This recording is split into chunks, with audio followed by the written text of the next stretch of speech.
बाजार में है आज रिकवरी का दिन और आखिरी 1.5 घंटे में ये रिकवरी और मजबूत होगी या फिर ग्लोबल मार्केट्स के डर से आएगी मुनाफा वसूली, लेंगे इसका जवाब। स्वागत है आप सबका फाइनल ट्रेड में। नमस्कार, मैं हूं अनिल सिंघवी और नमस्कार, मैं हूं दीपांशु भंडारी। एक्शन के लिए हो जाइए तैयार, जहां पर सुबह बाजार ने जबरदस्त रिवर्सल दिखाया और अब क्लोजिंग सेशन में आप अच्छी तेजी के साथ जा रहे हैं। तो आखिरी 1.5 घंटा कैसा रहेगा, इस पर करनी है अनिल सर से चर्चा। उससे पहले एक बार जरा मारुति का शेयर पुल अप कर लेते हैं, क्योंकि ये अपने नतीजों पर रिएक्ट कर रहा है सर।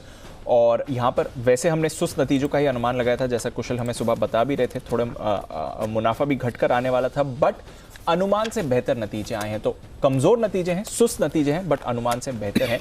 मुनाफा करीब 1000 करोड़ का आया, हमारा अनुमान 870 करोड़ का था। इसके साथ ही आय इनकी 23,200 करोड़ का हमने अनुमान लगाया था। पिछले साल 23,000 करीब 450 करोड़ की आय थी उसके, तो उसके मुकाबले भी अगर आप देखें तो आय इनकी 23,450 करोड़ की आती हुई दिखी है। तो अनुमान से थोड़ी बेहतर। कामकाजी मुनाफा भी घटकर 1150 करोड़ के आसपास का आया है, इसी का हमने अनुमान लगाया था। तो अनुमान मुताबिक अनुमान से थोड़े बेहतर नतीजे आए हैं और इसलिए बाजार भी कंपनी को रिवॉर्ड कर रहा है। वैसे कमजोर नतीजे हैं मारुति के, तो वहां पर एक्शन है। पूरे बाजार में अच्छा एक्शन है। बैंक्स जबरदस्त तेजी दिखाते हुए और लीड कर रहे हैं इस समय। बताएं सर, इससे पहले कि एक्शन की शुरुआत करें, इस समय की बड़ी बात है क्या? बड़ी बात माफ कीजिएगा दीप, बड़ी बात यही है कि इस वक्त आज रिकवरी का दिन है और आज की रिकवरी इसलिए भी काबिल तारीफ है कि रिकवरी सस्टेन करती हुई दिख रही है और धीमे धीमे ऊपर बड़े लेवल की तरफ बढ़ती हुई दिख रही है, जो कि 17,200 का निफ्टी पर है और 37,500 का बैंक निफ्टी पर। तो ये है वो लेवल जहां पर बाजार पहुंचता हुआ दिख रहा है। बैंक्स लीड कर रहे हैं इस रैली को और मेटल्स इसके ठीक पीछे। रियल एस्टेट शेयर जो हाई बिटा है, यहाँ पर भी अच्छी खरीदारी होती दिख रही है। आईटी और फार्मा जैसे डिफेंसिव आज अपना काम नहीं है ये समझ के शांति से बैठे हैं, क्योंकि पिछले 2 दिनों में इन्होंने अपनी तरफ से थोड़ी बहुत कोशिश जरूर की थी। डाउ फ्यूचर्स 250 अंक नीचे, यूरोप 1 से 1.5% मजबूत है। ये है आपके लिए अब तक का बाजार का पूरा हाल। तो ये है बाजार का हाल। सर जबरदस्त एक्शन बन रहा है और लग रहा है कि बाजार क्लोजिंग का ही इंतजार कर रहे थे, क्योंकि ओपनिंग एक्शन के बाद थोड़ा कंसोलिडेट करा और अब देखिए फ्रेश मूव आती हुई दिख रही है। तो कैसे समझे, एक तो जो आज की हमने वॉलेटिलिटी देखी है और अब क्या एक पैनिक बॉटम बनाने के बाद एटलीस्ट बाजार थोड़े लेवल्स पर स्टेबल होते हुए दिख रहे हैं। उतार चढ़ाव चलता रहेगा, बट इंपॉर्टेंट लेवल्स पर स्टेबल हो गए दीप, ये कहा जा सकता है। और उसकी 2 वजह है बड़ी। एक तो ये कि देखिए जिस तरह का माहौल आपको दिख रहा है, जो तेज गिरावट हुई है, उस गिरावट के बाद आज की रिकवरी टिकाऊ वाली है। हाँ। शुरुआती आधा 1 घंटा अगर आप छोड़ दें जहां हल्की फुल्की वॉलेटिलिटी थी, उसके बाद बाजार कमोबेश स्टेबल होते हुए दिख रहे हैं। पहली चीज। दूसरी चीज क्या है कि आप तेजी पे या रिकवरी पे भरोसा कब करेंगे? भरोसा तब करेंगे कि जब जिनसे आपको रिकवरी चाहिए उनसे मिल रही क्या। तो रिकवरी चाहिए आपको मजबूत सेक्टर, मजबूत स्टॉक से, जो कि आपके लिए बैंक और मेटल्स हैं, और वहीं से रिकवरी की लीडरशिप आती दिख रही। दूसरी बात। तीसरी बात है कि रिकवरी की ये ताकत इसलिए ज्यादा है, इसलिए अहमियत वाली है, क्योंकि आप देखिए डाउ फ्यूचर सुबह से 200 से 300 पॉइंट नीचे ट्रेड कर रहे हैं। बराबर है।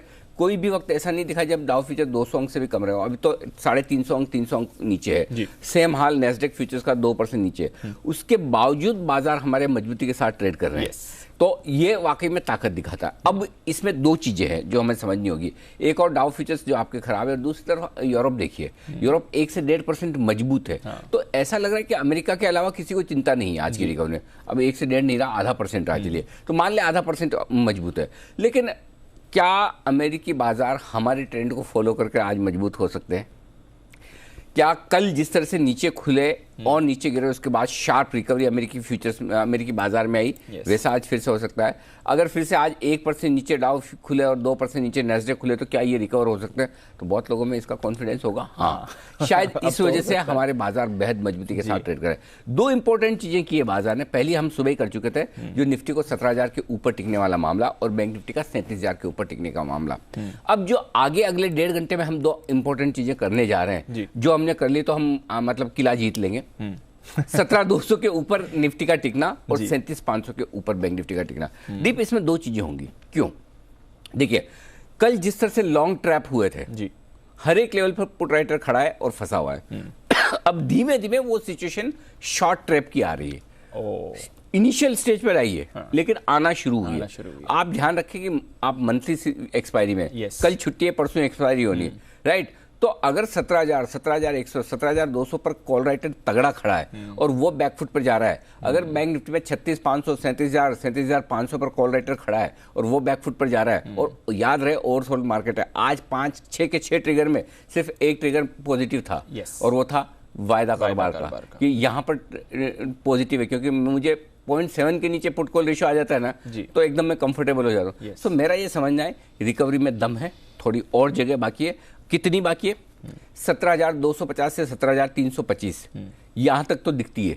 250 क्योंकि आगे तो 275, 350 मान लें। सो बेसिकली 17,300, 350 तक की जगह बैंक निफ्टी में है, और बैंक निफ्टी में इस रिकवरी में 37,700 से 37,850 तक की जगह है। उसके बाद रिव्यू करेंगे। 37,700, 37,850 यानी कि 200, 250 पॉइंट, 300 पॉइंट की जगह बैंक निफ्टी में है, और यहाँ से लगभग 100-125 पॉइंट की जगह निफ्टी में मैक्सिमम और है। वहां से रिव्यू करेंगे कि हमें और आगे बढ़ना है या नहीं बढ़ना। अभी दिख रही है आपको? अभी यहां तक की जगह दिख रही है। विजिबिलिटी, वो मौसम खराब होता है ना, तो विजिबिलिटी बहुत नजदीक की मिलती है।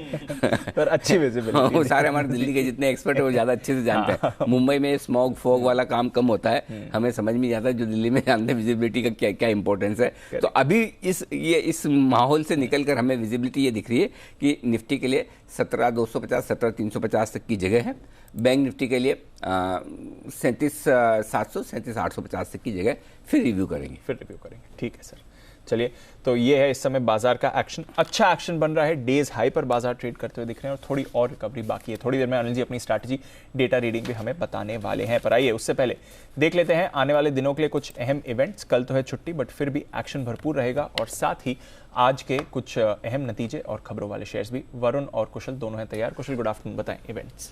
Good afternoon Deepanshu. सबसे पहले नतीजों में मारुति के तो नंबर्स आ गए हैं, निफ्टी में सिप्ला के नंबर्स आने बाकी हैं, और साथ ही F&O स्पेस से फेडरल बैंक के नंबर्स अभी तक आए हैं, और Canfin Homes, Pidilite, SRF, Torrent Pharma और यूनाइटेड स्पिरिट्स के नंबर्स अभी आने बाकी हैं। FOMC की 2 दिवसीय बैठक आज से शुरू होगी, यहाँ पर नजर रखिए। और मोर इम्पोर्टेंटली कल जो है गणतंत्र दिवस के मौके पर भारतीय बाजार तो बंद रहेंगे, पर यूएस में फेड की ब्याज दरों पर फैसला आता हुआ दिखेगा। 27 जनवरी यानी कि गुरुवार F&O के 12 कंपनियां अपने नंबर्स डिक्लेयर करेंगी, जिसमें Birla Soft, BHEL, Canara Bank, Coforge, Colgate, Dalmia Bharat, Indus Towers, Laurus Labs, LIC Housing Finance, Nippon Life, साथ ही PNB और RBL बैंक पर को नजर रखनी है। जनवरी सीरीज की मंथली एक्सपायरी भी है। अदानी विल्मर का IPO भी आने वाला है। 27 जनवरी को ये खुलेगा, 31 जनवरी तक ये खुला रहेगा। 3600 करोड़ का ये कुल IPO है। प्राइस बैंड 218 से 230 रुपए प्रति शेयर तय किया गया है। 2 कंपनियां बंसाली इंजीनियरिंग पॉलीमर्स और persistent systems x dividend trade करती हुई दिखेंगी, और x stock split Punjab alkalis and chemicals trade करता हुआ दिखेगा। और ग्लोबली यूएस में Q4 GDP के पहले अनुमान भी आते हुए नजर आएंगे। तो ये कुल मिलाकर पिछले आगे आने वाले 3 दिनों के इवेंट्स हैं। तो हमारे लिए तो कल है छुट्टी, बट बड़ा ट्रिगर कल शाम को आने वाला है, फेड की बैठक का फैसला, और परसों फिर हम उस पर रिएक्ट भी करेंगे एक्सपायरी के दिन। आइए आज के कुछ खबरें और नतीजे वरुण के साथ। वरुण, गुड आफ्टरनून, बताएं। गुड आफ्टरनून दीप। तो नतीजे काफ़ी सारे आए हैं। एक तो मारुति अभी थोड़ी देर पहले आया, उसके बाद स्टॉक में 4.5% के आसपास का उछाल है, लेकिन उसके अलावा सिम्फनी के नतीजे आए हैं, जहाँ पे मुनाफा जो है 30 करोड़ से घटकर 21 करोड़ के आसपास आया है, और मार्जिन जो है 15.28% से घटकर 14.60%। ₹1 प्रति शेयर के डिविडेंड का ऐलान इस कंपनी ने किया है। कार ट्रेड मुनाफे से घाटे में आई है। 24 करोड़ के मुनाफे के मुकाबले 19 करोड़ का घाटा इस कंपनी ने किया है। फेडरल बैंक मुनाफा 404 करोड़ से बढ़ के 523 करोड़। ग्रॉस NPA 3.24% से घटकर 3.06% के आसपास आए हैं। NII जो है 1539 करोड़ के आसपास आया है। राणे इंजन, यहाँ पे कंपनी मुनाफे से घाटे में आई है। 14 करोड़ के मुनाफे के मुकाबले 3 करोड़ का घाटा कंपनी ने किया है। मार्जिन में 1% की गिरावट हुई है। स्नोमैन लॉजिस्टिक्स मुनाफा 1 करोड़ 40 लाख से घटकर करीब 80 लाख के आसपास आया, तो यहाँ भी गिरावट देखने मिली है। इसके अलावा खबरों की बात करें तो BPCL सिटी गैस डिस्ट्रीब्यूशन के लिए 19 जिलों में इस कंपनी ने बोली जीती है। करीब 22,000 करोड़ के आसपास का निवेश जो है इसमें ये कंपनी करने वाली है। TCS माइक्रोसॉफ्ट क्लाउड के साथ इस कंपनी ने एक करार किया है। रिटेलर्स के माइक्रोसॉफ्ट क्लाउड लॉन्च करने के लिए पार्टनर जो है वो ये कंपनी बनेगी। इसके अलावा स्टारलाइट टेक पावर ग्रिड से इस कंपनी को 170 करोड़ के आसपास के ऑर्डर मिले हैं। सारेगामा तेलुगु म्यूजिक कैटलॉग जो है उसका अधिग्रहण इस कंपनी ने किया है। IFCI सरकार को 100 करोड़ के आसपास के शेयर जो है जारी करेगी, उसके लिए बोर्ड की मंजूरी है। IDFC फर्स्ट बैंक बॉन्ड के जरिए 2000 करोड़ के आसपास जुटाएगी। SKM एग दुबई में अंडों के एक्सपोर्ट के लिए इसने फिर से शुरुआत कर दी है। जनवरी महीने में ये एक्सपोर्ट जो है इस कंपनी ने शुरू किया और आगे और एक्सपोर्ट करेगी, ऐसा कंपनी का कहना है। और ब्लॉक डील्स हुई है जोमेटो में 61 लाख शेयर्स की, मैक्स हेल्थ में 18,70,000 शेयर्स के बड़े सौदे हुए हैं। ओके, तो ये है आपके लिए सारे खबरों वाले शेयर। जोमेटो वापस आ गया ट्रिपल डिजिट में सर। डिस्काउंट खत्म ले लिया तो ठीक है, ऑर्डर किया तो ठीक, नहीं तो गया डिस्काउंट। तो गया डिस्काउंट। निचले स्तरों से 18%, 84 रुपए का लो है आज। हाँ आज यस करेक्ट। तो कुशल आपने सही टाइम पे रिसर्च लेके आए हैं बिल्कुल, कि या तो स्विगी का वैल्यूएशन कम हो या फिर जोमेटो का, और स्विगी का हो नहीं सकता क्योंकि स्विगी है प्राइवेट इक्विटी प्लेयर। करेक्ट। वहां पे तो अनलिस्टेड है, पहले डाल दिए तो 7 दिन पहले डाले, 15 दिन पहले डाले, तो वहां तो जोमेटो को फायदा हो गया आज। क्या टाइम नहीं किया है अपने काम एकदम। वाह। तो चलिए, ये है वो सारे के सारे आज की खबरों वाले शेयर। आइए, तैयार है एक्सपर्ट्स का दमदार पैनल और तैयार है पूरा फायदा उठाने के लिए कुणाल जी और राकेश जी। अब आप सोचेंगे फायदा किस बात का? फायदा इस बात का कि वागले साहब छुट्टी पर है और उसका फायदा उठाकर क्लोजिंग शो का पहला बिगुल आर के चार्ट कॉर्नर।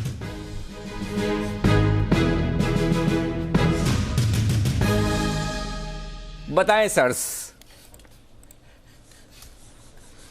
देखिए अनिल जी, हम पहले लोग थे जिन्होंने बोलना शुरू करा था कि जो स्टॉक प्री कोविड हाइस के ऊपर निकल रहा है उसको मिस नहीं करना है। तो अब कोविड तो हो गया अनिल जी पुराना, अब जो स्टॉक जनवरी 2021 के जनवरी के हाइस को तोड़ रहे हैं उनको खरीदना है, और जो स्टॉक अप्रैल 2021 के लोस को तोड़ रहे हैं उनको बेचना है। तो एक स्टॉक जो जनवरी 2021 के हाइस को तोड़ रहा है वो है मारुति। बड़े चार्ट पर एक बड़ा ब्रेकआउट है, इसको मिस नहीं करना चाहिए। और ये स्टॉक यहां से 8700 8750 तक जाने का पोटेंशियल रखता है। ओवर टू कुणाल जी। देखिए अनिल जी, हमने एक्सिस बैंक पर सवेरे रिजल्ट्स के बाद खरीदारी की राय दी थी, और अब बारी है मारुति की, जिसमें कप विद हैंडल पैटर्न का ब्रेकआउट डेली चार्ट्स पर आता हुआ नजर आ रहा है। बाय करके चलना है, 8300 का स्टॉप लॉस रखना है, 8300 के स्टॉप लॉस से बाय करें। पहला टारगेट होगा 8650 का, दूसरा इवेंचुअल टारगेट है 8800 का। खरीदारी की राय है मारुति। ओके, 8650 8802 टारगेट के लिए करें खरीदारी मारुति में। नंबर्स के बाद तेज दौड़ लगाता हुआ 350 रुपए का दमदार उछाल यहां पर आता हुआ दिख रहा है। बिल्कुल अगला विशेष जी के लिए जो है फुल फॉर्म में इस वक्त, एक तरफा मतलब नहीं दोनों तरफा, पहले मंदी में और अब तेजी में। आइए विशेष के विशेष।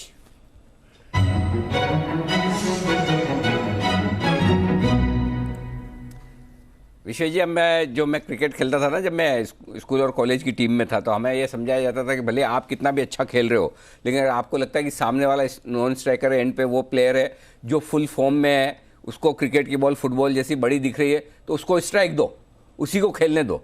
तो मैं आपको ही खेलने दे रहा हूँ, बताइए सर। तो अनिल जी, मैं स्कूल की क्रिकेट टीम का, फुटबॉल टीम का कैप्टन था, नेशनल गेम्स खेला हूँ, और cricket is my very very close, मतलब ऐसा कह सकते हैं पहला प्यार था। तो नेशनल गेम्स होते ही, नेशनल गेम्स में तो क्रिकेट है ही नहीं। अनिल जी, जो सीके नायडू अंडर 19 टूर्नामेंट होता है, वो अच्छा, उसमें नेशनल गेम कहा जाता है। वाह, क्या बात है। जी जी अनिल, गजब, मतलब ये तो आप पता ही नहीं था। उसके लिए तो काफी चुस्ती फुर्ती स्फूर्ति की जरूरत पड़ती होगी उस समय। अनिल जी, भले आपको ना लगता हो, लेकिन अभी तो 25 किलोमीटर हम लोग नॉन स्टॉप दौड़ देते हैं, बट अभी भी मैं 5 किलोमीटर तो अनिल जी दौड़ ही लेता हूँ। और अनिल जी, ट्रेड दूँ उससे पहले अनिल जी, आपने मेरा नाम ऐसा फैला के रखा है ट्विटर पे, अगर मैं गलती से फोटो खींच दूँ साइकिल की, सर जी आप रहने दीजिए, खाली आप फोटो ही डालते, ऐसा हो चुका है। देखो, ब्रांडिंग भी तो कोई चीज होती है, ब्रांडिंग भी तो कोई चीज है। आज देखो मेरे इस स्क्रीन पे 5 ऐसी ब्रांड बैठी है दमदार, तो ये ब्रांड तो हमने क्रिएट किए, आपकी देखो कितनी बढ़िया बनी है। तो आप लोग कितना प्यार करते हैं आपसे, नहीं तो लोग है ना एक ट्वीट डालते हैं, कोई सुनता भी नहीं, देखता भी नहीं। ये तो आपके लिए लोगों का प्यार है। बताएं सर जी, मतलब जी जी जी। अनिल जी, एक और मिनट और लूंगा। अनिल जी देखिए, सुबह मैंने बाय दिया, जय ने बाय दिया, मेरे ख्याल से हमारे हिमांशु ने भी बाय दिया, आपने भी बाय दिया, कल भी हमने क्लोजिंग में बाय दिया था। हमारा अकेला पैनल है अनिल जी, ट्रस्ट में लोग ट्रोल करते हैं, हमारे अच्छे कॉल पे कभी तारीफ नहीं करते, बुरे कॉल पे आकर ट्रोल करते। तो मैं एक ही कहूँगा कि मार्केट जवाब देता है अनिल जी। मतलब हमने कल बोला, आज बोला, और सुबह जो कॉल ऑप्शन दिया वो डबल हो गया, 500 वाला अभी कितना 1100 रुपये हो गया कॉल ऑप्शन, और बैंक निफ्टी 37,500 आज बोला था वो आज आ गया, और अपेरेंटली गलत भी जाते हैं तो हम्बली एक्सेप्ट करते हैं। और जो एक चीज़ मैं कहना चाहूँगा अनिल जी, हमारी पैनल में सबसे अच्छी बात यह है कि हमारे अपनी गलतियों को एक्नॉलेज करने के बाद वापस कोशिश करते हैं, और जो स्क्रीन पे दिखता है वो शेयर करते हैं। तो मैं बहुत ही एलिटेड फील करता हूँ जब आप मौका देते हैं, बहुत कोशिश करते हैं डेटा और चीज़ करने की कि एक अच्छी करें। कल अनिल जी एक छोटा अपडेट दूंगा ट्रेड देने से, कल हमने शारदा कॉम ट्रेड शेयर किया था 10 की कमाई का, 10 की कमाई का शेयर है अनिल जी, मार्केट वहाँ से 500 पॉइंट गिरा और स्टॉक 20% ऊपर है। तो और मैं हूँ, आप टेक्निकल डेरिवेटिव एक्सपर्ट, फंडामेंटल इतना नहीं समझता है, लेकिन ये वही स्टॉक है जो संदीप जी ने शायद बहुत निचले के लेवल पे, तो ऐसा कोई हमारे यहाँ वो नहीं है कि उन्होंने रिकमेंड किया तो हम नहीं कर सकते। In fact we take lot of pride in sharing the trade, या कुणाल जी ने शेयर किया हो या, तो मुझे बहुत अच्छा लगता है अनिल जी। और मैं आज थोड़ा सा हाई इसलिए फील कर रहा हूँ क्योंकि बॉटम पकड़ा, टॉप पकड़ा, स्टॉक चल रहे हैं, तो मुझे लगता है कि और व्यूअर शुड नो कि boss when we are playing for the front, you know, जब हम गलत जाते हैं तब हमारे साथ रहे, इंस्टेड ऑफ ट्रोलिंग हमें अप्रिशिएट करें कि नहीं मार्केट है ऊपर नीचे होता रहता है अनिल जी। अरे यार आप इतना इमोशनल हो तो विश्वेश जी, रोज घर पे भी भाभी आपको कुछ बोलती होगी, उसमें प्यार ही है, तकरार के अंदर प्यार ही है। तो देखो दोनों चीज साथ में चलेगी, चिंता मत करो, ये तो लाइफ में चलता रहेगा। देखो एक चीज समझो, मैं तो ये बोलता हूँ क्या, जिस किसी का भी कभी भी नुकसान हो, कुछ भी हो मार्केट में, ऐसे में होता है, तो आप हमें ही ट्वीट करके दे दो, बजाय घर पे जाके गुस्सा निकाले, हम पे निकाल दे, क्या फर्क पड़ता है, कोई दिक्कत नहीं। मतलब कहीं तो आदमी फ्रस्ट्रेशन निकालेगा ना, मैं भी अगर कोई चीज़ अच्छी नहीं कर पा रहा तो मैं कहीं तो निकालूंगा, राइट। तो बढ़िया है जो हमारे दर्शक है हम पे ट्वीट करके अगर खुश हो जाए तो कोई दिक्कत नहीं। लेकिन एक चीज़ ये गलत है जिससे मैं सहमत नहीं हूँ, जितना लोग ट्रोल करते हैं उससे कई गुना प्यार करते हैं, कई गुना ज़्यादा रेस्पेक्ट है, कई गुना ज़्यादा ट्रस्ट है, इसमें कहीं कोई कमी नहीं। अच्छा आप बताइए फटाफट से, आपके पीछे बहुत लंबी लाइन है, आपका स्टॉक? अनिल जी जी अनिल जी, बैंक निफ्टी का ही ट्रेड, मतलब उसका ही स्टॉक है, एयू स्मॉल फाइनेंस 1260 के आसपास चल रहा है। मुझे लगता है स्टॉक ने एक बहुत ही ब्यूटीफुल लो बनाया है, relative to market outperform किया है बिकॉज बहुत ज़्यादा नहीं गिरा है, और जिस हिसाब से अब प्राइस इंडिकेट कर रहा है अनिल जी, मुझे लगता है रिस्क रिवॉर्ड यहाँ पे फेवरेबल है। एयू स्मॉल फाइनेंस को खरीदने की राय होगी, बहुत छोटा स्टॉप लॉस 1230 का, 1300 रुपये और 1340 रुपये के दो टारगेट के लिए एयू बैंक को खरीदने की राय है। ओके तो ये है आपके लिए AU small finance bank. Bank Nifty में जबरदस्त एक्शन। आइए सुमित जी के पास चलते हैं, सुमित के सुपर हिट के लिए।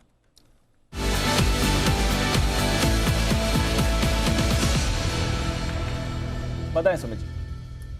गुड आफ्टरनून दीपांशु, बाय का स्टॉक है, स्टॉक का भाव चल रहा है 123 रुपया 10 पैसा। स्टॉक का नाम है हिंदुस्तान कॉपर, जिसका सिंबल है हिंद कॉपर। ये स्टॉक यहां से 4-5 दिनों के अंदर एक अच्छा मूव ऊपर की तरफ दिखाना चाहिए। 118 का इसके अंदर नीचे में सपोर्ट है, इसमें खरीदारी करें। ऊपर में 130 से लेके 132 तक का मूव देखने को मिल सकता है। नेक्स्ट सीरीज में इसमें ऑप्शंस में भी ट्रेड लिया जा सकता है। 125 वाला कॉल अभी 7 रुपए 80 पैसा 7 रुपए 90 पैसा पे ट्रेड कर रहा है। 125 वाला कॉल नेक्स्ट सीरीज, इसमें खरीदारी करें। 6 रुपए का नीचे के अंदर स्टॉप लॉस लगाएं। ऊपर के अंदर 11 रुपए से लेके 14 रुपए तक का मूव हिंदुस्तान कॉपर के 125 के कॉल के अंदर देखने को मिल सकता है, और स्पॉट लेवल के हिसाब से 130 रुपए से लेके 132 रुपए तक के टारगेट देखने को मिलने चाहिए। खरीदारी करें हिंद कॉपर। हिंदुस्तान कॉपर पर करें खरीदारी। ये भी एक और काउंटर है जहां पर आपको अच्छी मूव आती हुई दिख रही है। तो एक एक करके कई सारे काउंटर्स हैं जहां पर आपको बड़ा एक्शन इस समय बनते हुए दिख रहा है।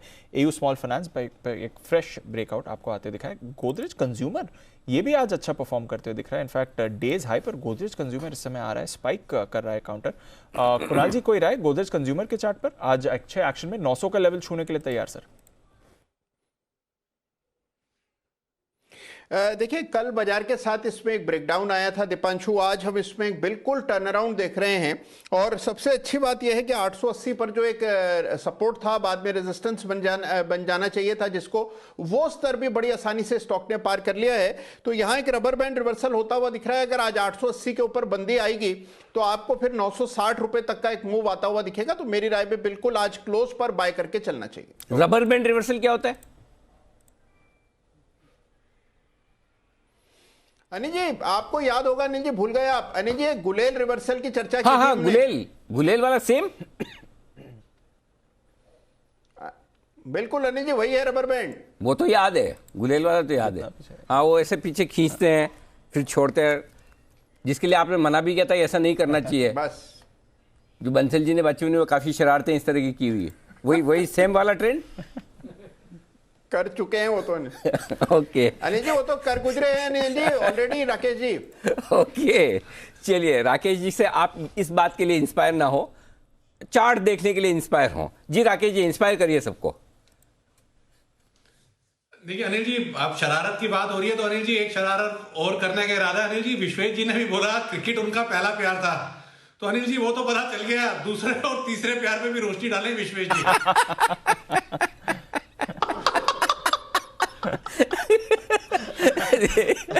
सही पकड़े हैं, जितना कह सकते हैं। विश्वेश जी इतने भोले ना, कहीं कहीं पकड़ में आ ही जाते हैं, भले कितने ही सावधानी से बोले, कुछ भी करे, caught on the wrong foot. चलिए ठीक है, ओके, तो ये है आपके लिए। और आइए अब देख लेते हैं नतीजों का अनुमान। पीडीलाइट के रिजल्ट्स आने वाले, वरुण तैयार है हमारे साथ अनुमान लेकर। वरुण बताइए। अनिल जी, तो ग्रोथ अच्छी रहेगी पीडीलाइट के भी अगर नतीजे आप देखेंगे तो जाहिर सी बात है, क्योंकि इस कंपनी के जो प्रोडक्ट्स है वो बिकते हैं रियल एस्टेट सेक्टर में। वहाँ आपने देखा कि काफ़ी बेहतर डिमांड देखने मिली। स्कूल, कॉलेजेस, ऑफिसर्स, यहाँ इस कंपनी के काफ़ी सारे प्रोडक्ट जो है वो बिकते हैं। और पिछले क्वार्टर में हमने देखा था कि ज़्यादातर स्कूल, कॉलेजेस, ऑफिसर्स जो थे वो खुले थे, तो वहाँ से भी डिमांड जो है वो ड्राइव होते हुए नजर आएगी इस कंपनी के लिए। और इसके लिए हमारा मानना है कि जो वॉल्यूम ग्रोथ है उसमें आपको करीब करीब 8 से 10% के आसपास की बढ़ोतरी देखने मिलेगी। इस कंपनी ने भी प्राइस हाइक लिए थे, जिस तरह से रॉ मटेरियल की कीमतें बढ़ रही है उसको पास ऑन करने के लिए इसने भी प्राइस हाइक लिए, तो उसका इंपैक्ट रेवेन्यूज़ में आपको देखने मिलेगा, जहाँ करीब 23.5% के आसपास की बढ़ोतरी होगी, 2840 करोड़ के आसपास ही आएगी। लेकिन ओवरऑल रॉ मटेरियल कॉस्ट जो है उसको पूरी तरह से पास ऑन नहीं कर पाए थे, इसके लिए मार्जिन जो है वो लगातार दबाव में थे, दबाव में रहेंगे। 27.9% से गिर के करीब 20.4% के आसपास आने वाले हैं। इसका इंपैक्ट मुनाफे पे भी होगा, जहाँ करीब 10.5% के आसपास की गिरावट आएगी, 400 करोड़ के आसपास ही आ सकते हैं। लेकिन देखना होगा कि मार्जिन्स यहाँ पे बॉटम आउट हो चुके हैं कि नहीं, क्योंकि एशियन पेंट्स के नतीजों में आपने देखा, मैनेजमेंट ने हाईलाइट किया था कि मार्जिन जो है यहाँ से बॉटम आउट हो चुके हैं। तो देखना होगा इस कंपनी का मैनेजमेंट क्या कहता है, खासकर मार्जिन्स को लेकर। ओके, तो ये है आपके लिए पीडीलाइट पर आए। जरा नितिन जी, पीडीलाइट के चार्ट्स देखिए, वायदा कारोबार के डेटा देखिए और बताइए नतीजों के पहले कुछ करना है कि छोड़ दें, जाने दें? देखिए ओवरऑल लॉन्ग बिल्डअप है, इसको होल्ड करना चाहिए, बट फ्रेश बाइंग नहीं करना चाहिए, क्योंकि ऊपर भी जो पीडीलाइट में करीब 2700 के आसपास रेसिस्टेंस है और इसमें वॉल्यूम्स भी अच्छे हो रहे हैं। तो मुझे लग रहा है कि यहाँ पे फ्रेश बाइंग नहीं करना चाहिए, और अगर पोजीशन है तो उसके लिए 2600 का स्टॉप लॉस बनता है। और अनिल जी, यहाँ पे एक ट्रेड मुझे समझ में आ रहा है रिलायंस इंडस्ट्रीज में, तो आप अगर अलाउ करें तो मैं बोल सकता हूँ। एब्सोल्युटली सर, आपके लिए बिल्कुल। नितिन जी के लिए निफ्टी के निशान पर नितिन मुरार का।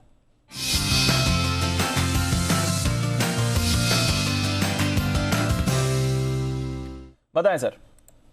देखिए सर, ये 2380 की कॉल ऑप्शन है अगले मंथ की, यानी कि एक्सपायरी परसों हो रही है और अगले मंथ की 2380 की कॉल मुझे 86 में मिल रही है रिलायंस इंडस्ट्रीज की। तो ये कॉल ऑप्शन हमें इस लेवल पे लेना चाहिए और इसके टारगेट आपको 125 से लेके 135 हो सकते हैं, और इसका स्टॉप लॉस हम 60 रुपये का रखेंगे। आज का लो 64 का है, तो हम 60 के आसपास का स्टॉप लॉस रख रहे हैं। और जैसे बजट भी है और यहाँ से मार्केट में एक सपोर्ट लिया है, बाउंस हो रही है, तो मुझे लग रहा है कि यहाँ से रिलायंस में एक पॉजिटिव मूव बनना चाहिए। उसके पीछे रिजल्ट्स भी हैं जो काफ़ी हद तक पॉजिटिव आए थे, तो अगले महीने का मैं कॉन्ट्रैक्ट इसलिए ले रहा हूँ, और जिसके टारगेट हम 135 तक मान करके चल रहे हैं, जो अभी मुझे 86 में मिल रही है। 60 रुपीज़ का स्टॉप लॉस होगा, 2380 की कॉल ऑप्शन। ओके, तो ये है आपके लिए रिलायंस इंडस्ट्रीज पर खरीदारी कराया, और अगर रिलायंस मूव करने वाला है तो ऑफकोर्स निफ्टी को भी बढ़िया सहारा देते हुए दिखेगा। तो नितिन जी की तरफ से रिलायंस पर कॉल ऑप्शन खरीदने की राय अगले महीने की एक्सपायरी का। इस बीच सीडीएसएल पर रखिए नजर। आज सुबह एसपीएल मिड कैप्स में मुदत जी के रेडार पर भी था ये काउंटर शॉर्ट टर्म पिक के लिए उन्होंने बात करी। सीडीएसएल आईएफएससी में हिस्सा बेचने के लिए इन्हें आरबीआई से मंजूरी मिल चुकी है, ये इस समय आपके लिए खबर आती हुई दिख रही है। ये सीडीएसएल जो इंटरनेशनल फाइनेंस सेंटर है गिफ्ट सिटी गुजरात, वहाँ पर उनकी जो एक सब्सिडरी है उसमें इन्हें हिस्सा बेचने के लिए आरबीआई से मंजूरी मिल चुकी है, ये आपके लिए इस समय खबर आ रही है। ये ऑलरेडी एक ऑथराइज्ड उनकी सब्सिडरी है। बुलियन डिपॉजिटरी का भी इन्हें रिकग्निशन मिला हुआ है आईएफएससी की तरफ से, तो वहाँ पर थोड़ा वैल्यू क्रिएशन के लिए एक बड़ा कदम इनके लिए आते हुए दिख रहा है। इंडिया इंटरनेशनल बुलियन को बेचेगी ये हिस्सा, तो ये आपके लिए खबर आती हुई दिख रही है, और इसलिए स्टॉक भी इस समय 2% ऊपर रिएक्ट करते हुए दिख रहा है। आज सुबह मोदी जी जो इसके बारे में बात भी करके गए थे। एक बार जरा चार्ट पर भी राय ले लें सुमित जी। वैसे भी मोदी जी को शॉर्ट टर्म के लिए पसंद था, अब खबर का भी एक्शन आ रहा है 1530 पर। क्या राय है सीडीएसएल के चार्ट पर सर? दीपांशु, कोई दिक्कत नहीं है, स्टॉक में पोजीशंस होल्ड करें। ये जो 3-4 दिनों का डिप आया है, ये बाइंग अपॉर्चुनिटी है। 1525 के आसपास स्टॉक में लॉन्ग पोजीशंस इनिशिएट करें। जिन्होंने ले रखा है वो लोग पोजीशंस होल्ड करें। यहां से स्टॉक ऊपर में 1575 का पहला टारगेट दिखाएगा। 1575 के ऊपर क्लोजिंग मिलने पे स्टॉक में 1650 रुपए तक के लेवल पोजिशनली देखने को मिलेंगे।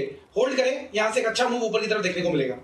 होल्ड करें, अच्छा मूव ऊपर की तरफ आपको देखने को मिल सकता है। बढ़िया मूव आपको बैंक्स में देखने को मिल रहा है और उसमें एक बैंक इंडसइंड, इसको पुल अप करिए, जबरदस्त एक्शन में है, 0.4% ऊपर डेज हाई पर आते हुए दिख रहा है 883 के लेवल पर। आज सुबह जब बाजार का मूड माहौल थोड़ा बिगड़ा हुआ था, सुधरने के लिए तैयार हो रहा था, तो 865 के लेवल्स पर अनिल जी राय दी गई थी खरीदारी की। 880 का पहला टारगेट इंडसइंड बैंक पर हिट होते हुए दिख रहा है इस समय, उसके पार जा रहा है इस समय डेज हाई पर इंडसइंड बैंक। क्या करें सर? दो काम कर सकते हैं। एक तो आसान काम है कि होल्ड करें जी, ठीक है, क्योंकि हमारा 880 उसके बाद 890 और 910 तक के टारगेट हैं एक्सपायरी तक के लिए जी, तो अभी और जगह है। दूसरा एक तरीका और दीप आपने पूछा तो मुझे ख्याल आया, एक काम और कर सकते हैं, चाहे तो पार्ट प्रॉफिट बुक करके आरबीएल बैंक में एंट्री कर सकते हैं। आरबीएल में? हाँ, आरबीएल बैंक 145 रुपए के आसपास है। मुझे लगता है आरबीएल बैंक भी कमाल कर सकता है। बंधन बैंक के रिजल्ट्स आपने देख लिए। इंडसइंड बैंक चल चुका है। एयू स्मॉल फाइनेंस बैंक अभी हमारे विश्वेश जी दे ही चुके हैं। आरबीएल बैंक भी एक बढ़िया शॉर्ट कवरिंग कैंडिडेट है। 27 तारीख को रिजल्ट इसके, यानी कि परसों, राइट? तो रिजल्ट के पहले आरबीएल बैंक भी शॉर्ट कवरिंग के लिए और खरीदारी के लिए तैयार। अगर इस सीरीज का सबसे ज्यादा शॉर्ट कोई स्टॉक है तो वो आरबीएल है। बिल्कुल करेक्ट। सो मेरे ख्याल से आरबीएल बैंक एक बढ़िया मूव यहां से दे सकता है। अब कितना दे सकता है, क्या दे सकता है, ये तो विश्वेश जी बता सकते हैं हमें अच्छे से। विश्वेश जी, दो चीजें, क्या आरबीएल बैंक में भी शॉर्ट कवरिंग और फ्रेश खरीदारी अब से लेकर 27 तारीख तक रिजल्ट तक के लिए क्या एक बाय बनता है? देखिए अनिल जी, मेरे हिसाब से आपका एनालिसिस परफेक्ट है कि आरबीएल बैंक में एक्सेसिवली शॉर्ट है, लेकिन अनिल जी डेटा ये कहता है कि 150 के कॉल में अनिल जी 20 लाख शेयर का ओपन इंटरेस्ट है और आज हम नीचे से ऊपर आए हैं, अब कल छुट्टी है, तो क्या ये 150 के ऊपर ये एक्सपायरी में जाएगा? तो मेरे हिसाब से थर्सडे 4 रुपये यहाँ से आरबीएल बैंक पे 2 to 3% मूव हो सकता है, लेकिन जो बेटर ट्रेड मुझे लगता है अनिल जी हो सकता है शायद अगली एक्सपायरी का ऑप्शन खरीदा जाए, तो डेफिनेटली मुझे लगता है चलेगा, लेकिन थर्सडे तक मुझे लगता है 150 हर्डल हो सकता है अनिल जी। प्योरली डेटा के लिहाज से 20 लाख शेयर का ओपन इंटरेस्ट मेरे हिसाब से थोड़ा बड़ा ओपन इंटरेस्ट है फॉर अ स्टॉक। सो मैं ये कहूँगा कि लेना है तो अगली एक्सपायरी का ऑप्शन लिया जाए या फिर थोड़ा लंबे पॉइंट ऑफ व्यू से लिया जाए अनिल जी। ऑप्शंस के जरिए आप ट्रेड कर सकते हैं अगली एक्सपायरी का, ये आपके लिए ठीक होगा। जो प्राइवेट सेक्टर बैंक्स बड़े एक्शन में दिख रहे हैं उन्हीं पर एक राय फंडामेंटली ली जाए चोपड़ा साहब से। विजय चोपड़ा साहब हमारे साथ कार्यक्रम में हो चुके हैं शामिल एनॉक वेंचर से। चोपड़ा साहब बताएं, आपका मन करता है कुछ खरीदने का प्राइवेट सेक्टर बैंक्स में से, यदि हाँ तो क्या? अनिल जी नमस्कार। मैं कहूंगा कि अगर प्राइवेट सेक्टर बैंक्स में खरीदना है तो आईसीआईसीआई में खरीदारी की जाए, एक्सिस में खरीदारी की जाए।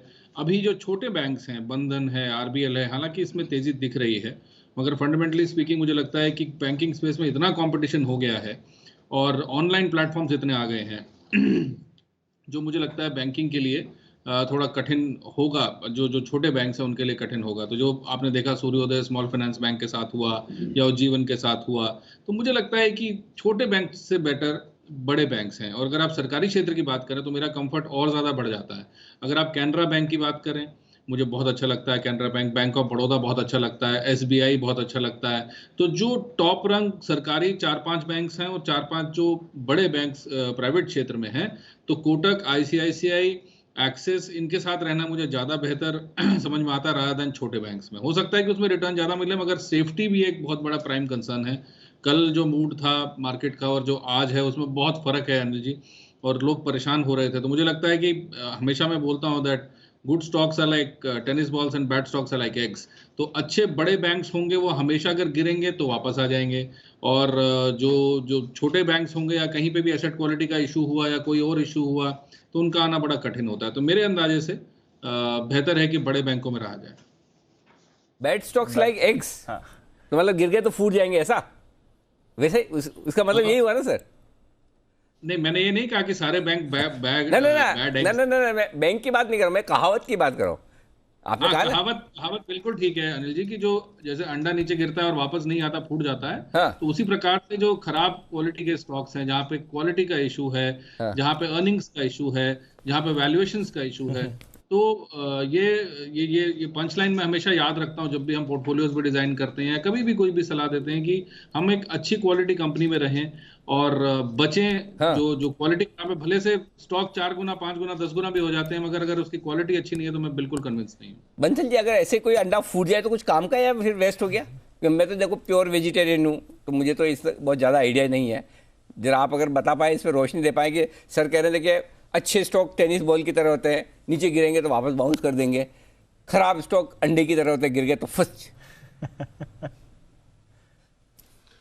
देखिए अनिल जी बिल्कुल ठीक बोल रहे हैं, लेकिन एक चीज अनिल जी, अब आपका भी अनिल जी सवाल है, अगर प्योर अंडे के ऊपर है तो डिपेंड करता है अनिल जी अंडा टूटा कहाँ पर है और कहाँ। अनिल जी किसी साफ सुथरी जगह पे टूट गया तो अनिल जी यूज हो जाएगा, आमलेट बन जाएगा, और जगह कहाँ पे गिरा अनिल जी उस पर डिपेंड करता है। हाँ बिल्कुल, मतलब इसका मतलब ये कि अगर डन की जगह टूटा तो 0 नहीं होगी वैल्यू इसकी। ऐसे ही कोई खराब स्टॉक है, बहुत गिर भी गया तो डीलिस्ट नहीं होगा, भाव कम हो जाएगा, थोड़ा बहुत आपको वैल्यू मिल जाएगी, लेकिन उतनी नहीं मिलेगी जितनी मिलनी चाहिए। चलिए आइए बढ़ते आगे। हमारे साथ कार्यक्रम में हो रहे हैं शामिल सेठी साहब, सदाबहार सेठी साहब की short term pics.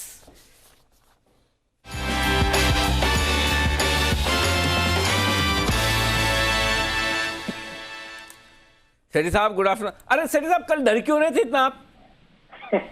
Good afternoon जी। नहीं, मैं कल कहाँ डर रहा था? अरे क्या कल तो डर रहे थे बीच में अनिल जी, कल तो मार्केट के बीच में 2 स्टॉक दोनों F&O वाले खरीदारी करने के लिए दिए कल। हाँ, इसलिए तो बोल रहा हूँ अच्छा कर रहे हैं, इसलिए तो बोल रहा हूँ। भारतीय का आपका टारगेट आ गया, ICICI बैंक टारगेट की तरफ तेजी से बढ़ रहा है। कल F&O के दोनों स्टॉक आप फालतू में डर रहे थे, 4 देने चाहिए थे आपको कल। नहीं, लेकिन बहुत ही कमाल और जबरदस्त पिक सही, मतलब ऐसा खराब बाजार में हिम्मत वाला काम है जो सेठी साहब ने कल किया, और क्या कमाल की पिक्स दी है। दोनों स्टॉक कमाल करते दिख रहे हैं। भारतीय एयरटेल के तो टारगेट्स आ गए ना सर?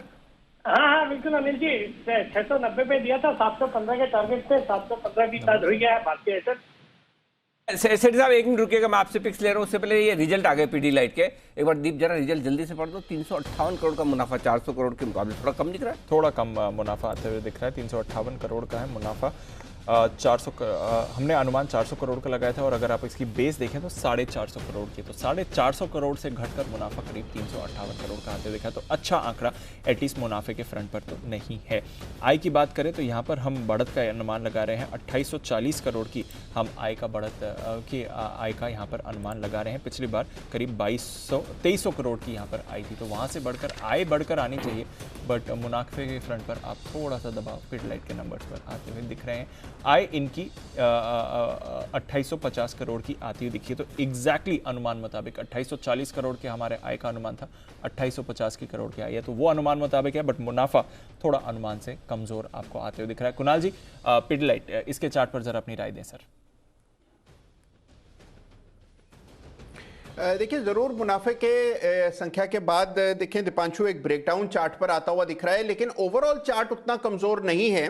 तो मुझे लगता है कि दीपांशु नीचे के लेवल्स पर इसमें बाइंग के मौके तलाशने चाहिए। नीचे का जो सबसे सही लेवल है खरीदारी के लिए वो 2550 के आसपास है, तो 2550 के आसपास आ जाए तो वहां बड़ा सपोर्ट है। मुझे लगता है वहां खरीदारी करनी चाहिए। मौजूदा स्तरों पर वेट एंड वॉच करें, 2550 के आसपास खरीदारी का प्रयास करें।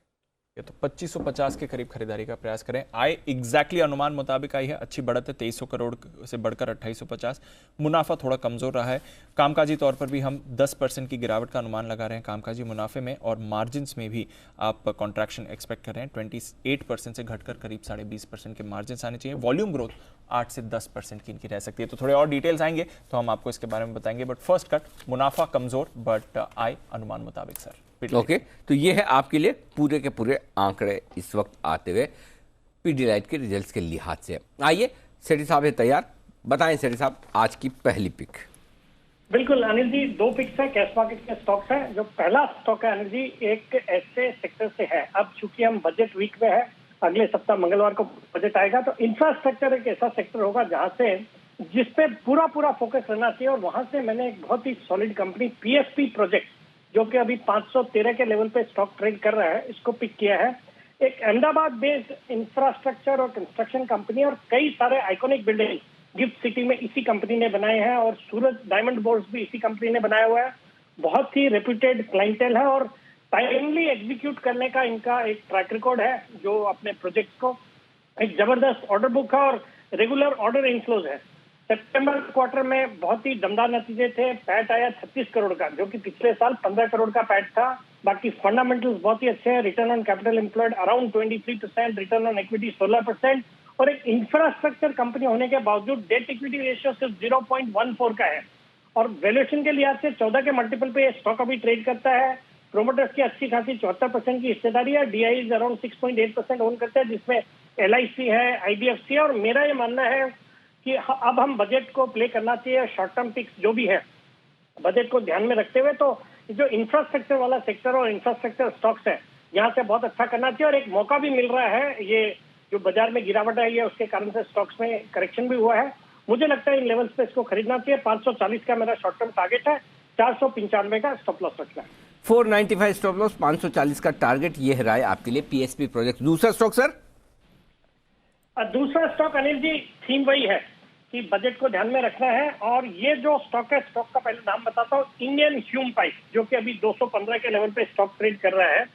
ये स्टॉक को भी पिक करने के पीछे from a short term point of view ये कारण यही है कि इस बजट में भी सरकार का वाटर प्रोजेक्ट्स पे बिल्कुल फोकस रहना है। जैसे पिछली बार हमने देखा, एक तो नमामि गंगे सरकार का चल ही रहा है, फिर जल जीवन मिशन इन्होंने लॉन्च किया, जिसके अंतर्गत हर घर पानी पहुंचाना है। तो ये जो कंपनी है, ये कंक्रीट पाइप्स बनाती है जो वाटर ट्रांसपोर्टेशन, वाटर सप्लाई के काम में आती है। फिर इरिगेशन प्रोजेक्ट्स में भी इनका बहुत बड़ा सेगमेंट है जो काम करता है। और ये भी मानना चाहिए कि ये जो बजट होगा वो फोकस्ड होगा टुवर्ड्स एग्रीकल्चर, बिकॉज दो prominently agriculture dominating state UP और पंजाब में भी इलेक्शंस होने जा रहे हैं। तो उसका एक मुझे लगता है पूरा बजट में असर देखने को मिलेगा। तो सरकार का पूरा फोकस एग्रीकल्चर, फार्मिंग, इरिगेशन, इन सब सेक्टर्स को बढ़ावा देने का रहेगा। कंपनी के 20 से ज्यादा मैन्युफैक्चरिंग फैसिलिटीज है, 100 से ज्यादा प्रोजेक्ट्स अंडर एग्जीक्यूशन। और ये कंपनी रेलवेज के लिए कंक्रीट स्लीपर्स भी बनाती है, वो भी एक सेगमेंट है जो अच्छा कर रहा है। फिर नेपाल, श्रीलंका, बर्मा और मलेशिया, इन सब जगह पे भी इनके प्रोजेक्ट चलते हैं। सितंबर तिमाही बहुत ही अच्छी थी, पैट था 18 करोड़ का, जो कि पिछले साल भी 4 करोड़ का पैट था सितंबर क्वार्टर में। और अगर जून क्वार्टर से भी कंपेयर करें तो 4 करोड़ के सामने आज 18 करोड़ का पैट। रिटर्न रेशियोज बहुत ही अच्छे हैं। डेट इक्विटी रेशियो भी कंपनी कम कर रही है, 1.15 था, उसको कम करके 0.85 किया है।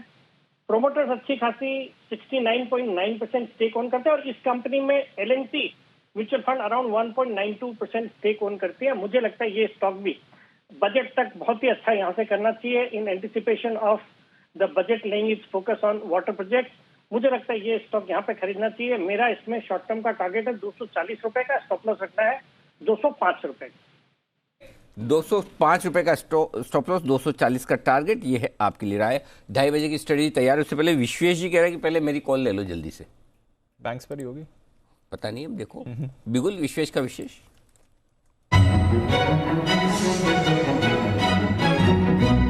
बताएं सर। देखिए अनिल जी, कल जब हमने इसी टाइम पे बैंक निफ्टी पे बाय दिया था तो मैंने कहा था 0.47 का पुट कॉल रेशियो था, और अभी आप मानेंगे अनिल जी बैंक निफ्टी का पुट कॉल रेशियो 1 के आसपास आ चुका है। तो that is the level of short covering that has happened. अभी अनिल जी निफ्टी अच्छा लग रहा है। निफ्टी में surprisingly this is a very huge open interest, 11 crore 60 lakh shares का टोटल कॉल हुआ है कल की एक्सपायरी का। On the other hand put का हुआ है 7 करोड़ 47 लाख। लेकिन इंट्राडे में अनिल जी बहुत ही ब्यूटीफुल अलग साइड के डेटा हुआ है। 1 करोड़ 72 लाख शेयर्स का ओवरऑल पुट राइट हुआ है। और अब मुझे लग रहा है 17,200 which happens to be the strike where lot of action has happened, 30 lakh आज शेयर ओआई ऐड हुआ है। और अगर आप ओवरऑल देखते हो तो 55 लाख, ऑलमोस्ट 56 लाख का ऊपर इंटरेस्ट है। तो 17,200 का कॉल ऑप्शन अनिल जी मुझे लगता है बैंक निफ्टी में बाय करना चाहिए। जिस हिसाब से मूवमेंट है बैंक निफ्टी में, जिस हिसाब से बैंकिंग मूव कर रहा है अनिल जी, मुझे लगता है big short covering is on the card. So 120 के आसपास चल रहा है, मुझे लगता है थोड़ा नीचे तक आया तो भी लेना चाहिए, 100 रुपये तक आया तो भी लेना चाहिए। मुझे लगता है यहाँ पे 150-200 पॉइंट की निफ्टी में रिकवरी एक्सपेक्टेड है। तो 17,200 का निफ्टी का कॉल ऑप्शन खरीदने की राय है अनिल जी। 100 रुपये तक आया तो बाय करिए। 70 रुपीज़ का स्टॉप लॉस रखिए। 180 और 230 के टारगेट रहेंगे। जस्ट एक डिस्क्लेमर, कल छुट्टी है, परसों एक्सपायरी है, तो जो होना है वो अगले 1 घंटे में ही होना है। तो मुझे लगता है 50-100 पॉइंट यहाँ से रिकवर होना है, तो आज या फिर एक मिनट तक होना है। और एक मिनट डिस्क्लेमर तो आपको तब देना जब छुट्टी आप ही की और एक्सपायरी भी आपके लिए हो, तो सबके लिए इसमें क्या डिस्क्लेमर? मतलब पता रहना चाहिए। अरे वो तो सबको पता है। मतलब भाई साहब जिसके पैसे लगे होते हैं उसको सब पता होता है। मैंने अगर और कोई डिस्क्लेमर, एक मिनट, और कोई डिस्क्लेमर देने का मन हो रही है निकल गया हो तो वो दे दो, तो दे दो। नहीं अनिल जी, बोलना ये चाह रहा था मैं कि ध्यान में ये रखने की जरूरत है कि एक्सपायरी परसों और कल छुट्टी है, तो टाइम कम है, वैल्यू बहुत क्विकली इरोड होती है, तो आपको क्वांटिटी उतनी रखनी है जो आप फैदम कर सको। तो बेसिकली 120 का ऑप्शन 100 रुपये 80 रुपये आके वापस 200 भी हो जाता है, क्योंकि टाइम कम है। तो होता क्या है, हमारे व्यूअर्स क्या करते हैं, 2 पिछले कॉल बहुत रॉकेट हो गए हैं, तो इस कॉल में घर बार बेच के चढ़ जाओ, और वही कॉल में लॉस होता है और बाद में वो ट्विटर पर जाके गालियाँ लिखते हैं। तो मैं बहुत ही स्ट्रेट फॉरवर्ड हूँ इस मामले में कि आप उतना खरीदो जितना आप लॉस बेयर कर सको, और उसके बाद में आप भी खुश हो। कौन विशेष जी, कौन किसने इतना बोल दिया? आप इतना दुखी क्यों हो रहे हो? मुझे एक हैंडल भेज दो, मैं मुझे प्यार से समझा दूंगा। भाई जितनी गाली देनी मुझे दे दो, बंसल जी को दो, किसी और को दो, विश्वेश जी को। वो हमारे कोमल दिल वाले आदमी है, विश्वेश जी इतना झेल नहीं पा रहे। हाँ, कुणाल जी को दे दो, कोई बात नहीं, किसी और को दे दो, एक के बदले 2 दे दो, विश्वेश जी को छोड़ दो। आप मुझे बता देना, मैं कहीं कहीं डाइवर्ट कर दूंगा, ठीक है ना? चलिए, फिलहाल 17,200 का कॉल ऑप्शन लेने की राय है 100 रुपए में विश्वेश जी की तरफ। एब्सोल्युटली। और डेज हाई पर है बाजार। आइए सर, आप भी अपनी स्ट्रैटेजी भी बता दीजिए, थोड़ा डेटा जो कह रहे हैं ये भी समझ लेते हैं अनिल जी की मार्केट स्ट्रैटेजी में।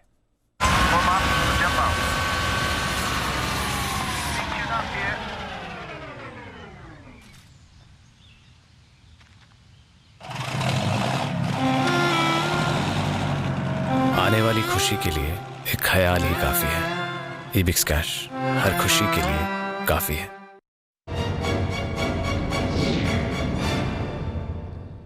अनिल जी, जो एक्शन है वो हमारे बाजार में है, क्योंकि ग्लोबली अगर आप देखें तो डाउ फ्यूचर्स सुस्त हैं, और इसमें एक इंटरेस्टिंग ऑब्जर्वेशन सर हेमांग मुझे बाहर बता रहे थे, आज जो डाउ फ्यूचर्स में मूवमेंट हो रहे हैं वो एक टिक पर आप 50 पॉइंट्स के मूवमेंट डाउ फ्यूचर्स पर अच्छा, तो बहुत ही वॉलेटाइल मूवमेंट हो रहे हैं डाउ फ्यूचर्स पर आज सुबह से। नैस्डैक फ्यूचर सर 0.25% नीचे है, तो थोड़ी कमजोरी के लिए अमेरिकी बाजार एटलीस्ट शाम को ओपनिंग पर तो आपको आते हुए दिख सकते हैं। यूरोप में 0.5% की तेजी है, क्योंकि कल यूरोप रिकवरी से पहले ही बंद हो गए थे, तो 2.5 से 4% नीचे यूरोप के बाजार कल बंद हुए थे, तो आज थोड़ा रिकवर हो रहे हैं। बट एक्शन हमारे बाजारों में है। बाकी एशिया के बाजार कमजोर थे सर, चीन 2.5% नीचे था, हांगकांग और जापान भी 1.5% से ज्यादा गिरे हैं। हमारे बाजार होल्ड आउट कर रहे हैं, क्या करना है सर इस समय? दीप, 17,200 के ऊपर और 37,500 के ऊपर टिकना बहुत अच्छी बात। यही सुबह 2 बजे हम यही बात कर रहे थे कि इसके ऊपर ही देखना, ऐसे लेवल पर अगर आखिरी घंटे में जाने के पहले हम वहां तैयार हैं जी। क्यों इंपॉर्टेंट है? जैसे आपने 17,200 को पार किया, कल जो 2:30 बजे सिचुएशन थी मंदी की, वो आज मंदी करने वालों की, सॉरी तेजी करने वालों की, वो आज मंदी करने वालों की। कैसे? 17,200 के ऊपर इस वक्त 1,45,00,000 शेयर कॉल राइटर्स शॉर्ट है। 1,45,00,000 है।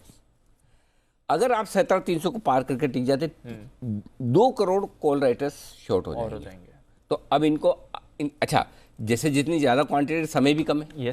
आपको आज बचे हुए 1 घंटे में और 1 दिन में, 1 घंटा 1 दिन आपके पास है। करेक्ट, ठीक है। उसमें आखिर का 1 घंटा छोड़ दे तो कुल मिला के 1 दिन में आपको काटनी शॉर्ट इफेक्टिवली, राइट?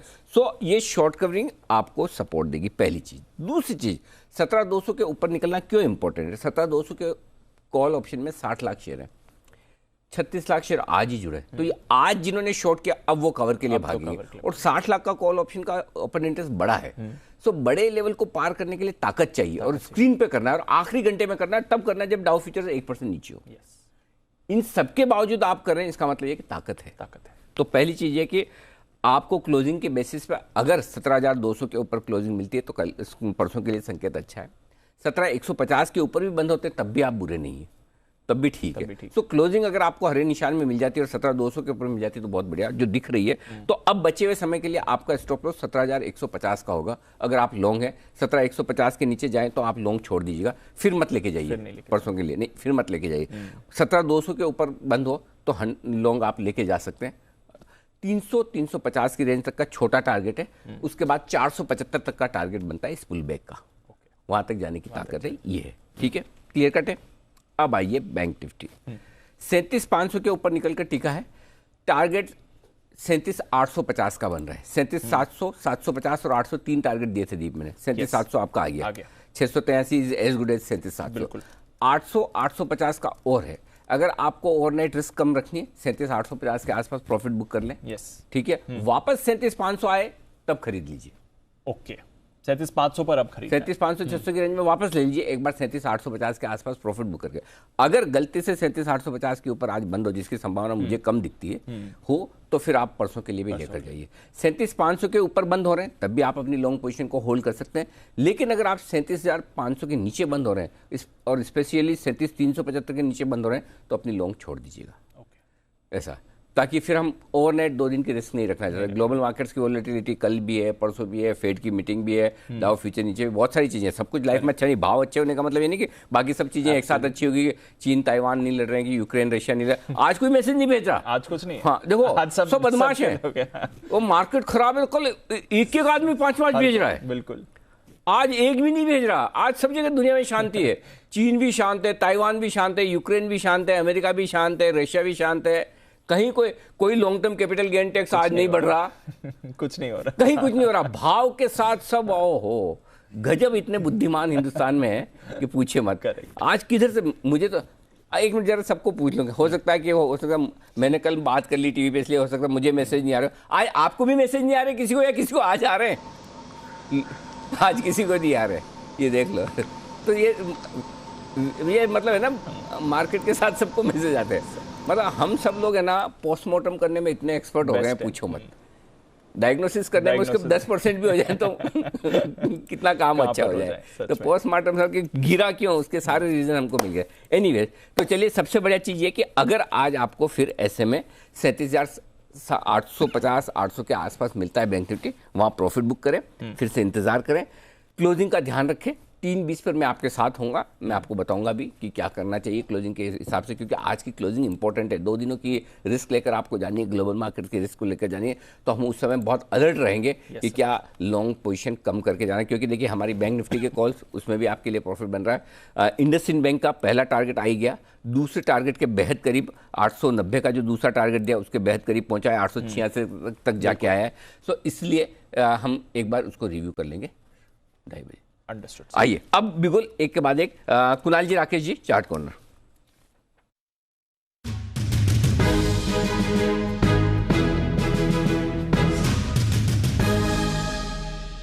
बताएं सर।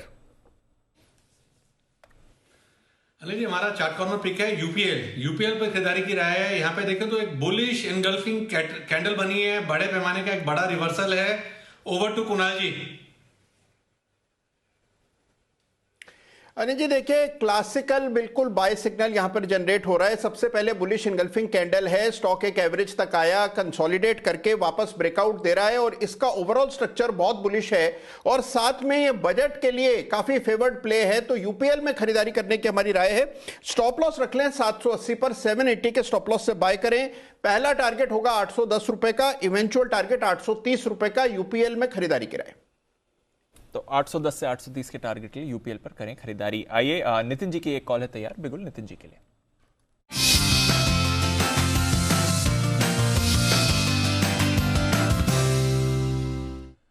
बताएं सर। सर, ये जो ट्रेड मैं ले रहा हूँ ये बजट को मद्देनजर रखते हुए है और टाटा पावर है, जिसकी 240 की कॉल ऑप्शन मुझे मिल रही है 14.5 रुपए में। तो ये कॉल ऑप्शन में ट्रेड किया जा सकता है। इसका स्टॉप लॉस होगा 9 रुपए का और ऊपर टारगेट होने चाहिए 20 से 22 रुपए का। और इसके जो टाइम टारगेट होंगे, यानी बजट से 1-2 दिन के अंदर अगर ये स्टॉक नहीं चलता है तो फिर हमें निकल जाना होगा। तो एक टाइम टारगेट भी लेके चलेंगे कि बजट से 1-2 दिन के अंदर मूवमेंट आनी चाहिए। और दूसरा प्राइस स्टॉप लॉस 9 रुपए का होगा और 20-22 रुपए के टारगेट्स होंगे कॉल ऑप्शन में। क्योंकि इसके लॉट साइज बड़े हैं, इसलिए आपको काफ़ी ध्यान से ट्रेड करना होगा टाटा पावर में। डेटा फॉर्मेशन काफ़ी पॉजिटिव बन रहा है। एक तो ये तरीका है, दूसरा इसमें अगर आपके पास मार्जिन है तो आप बुल कॉल स्प्रेड क्रिएट कर सकते हैं। और उसमें यह है कि मुझे 240 की कॉल लेनी है और उसके अगेंस्ट 260 की कॉल ऑप्शन राइट कर देनी है, तो प्रीमियम की कॉस्ट आपकी कम हो जाती है और उसमें 7-7.5 रुपए की कॉस्टिंग आएगी और आप 3-3.5 रुपए का रिस्क का स्टॉप लॉस रख सकते हैं और ऊपर टारगेट 6 से 7 रुपए ऊपर प्रॉफिट का रख सकते हैं। तो ये क्या तो हम नेकेट कर सकते हैं टाटा पावर में, या bull call spread either of any से आप ट्रेड बना सकते हैं। ये है आपके लिए टाटा पावर में खरीदारी करने की राय। हमारे सारे एक्सपर्ट्स हैं टाटा पावर पर बुलिश। आइए मुलाकात करते हैं बसीन साहब से।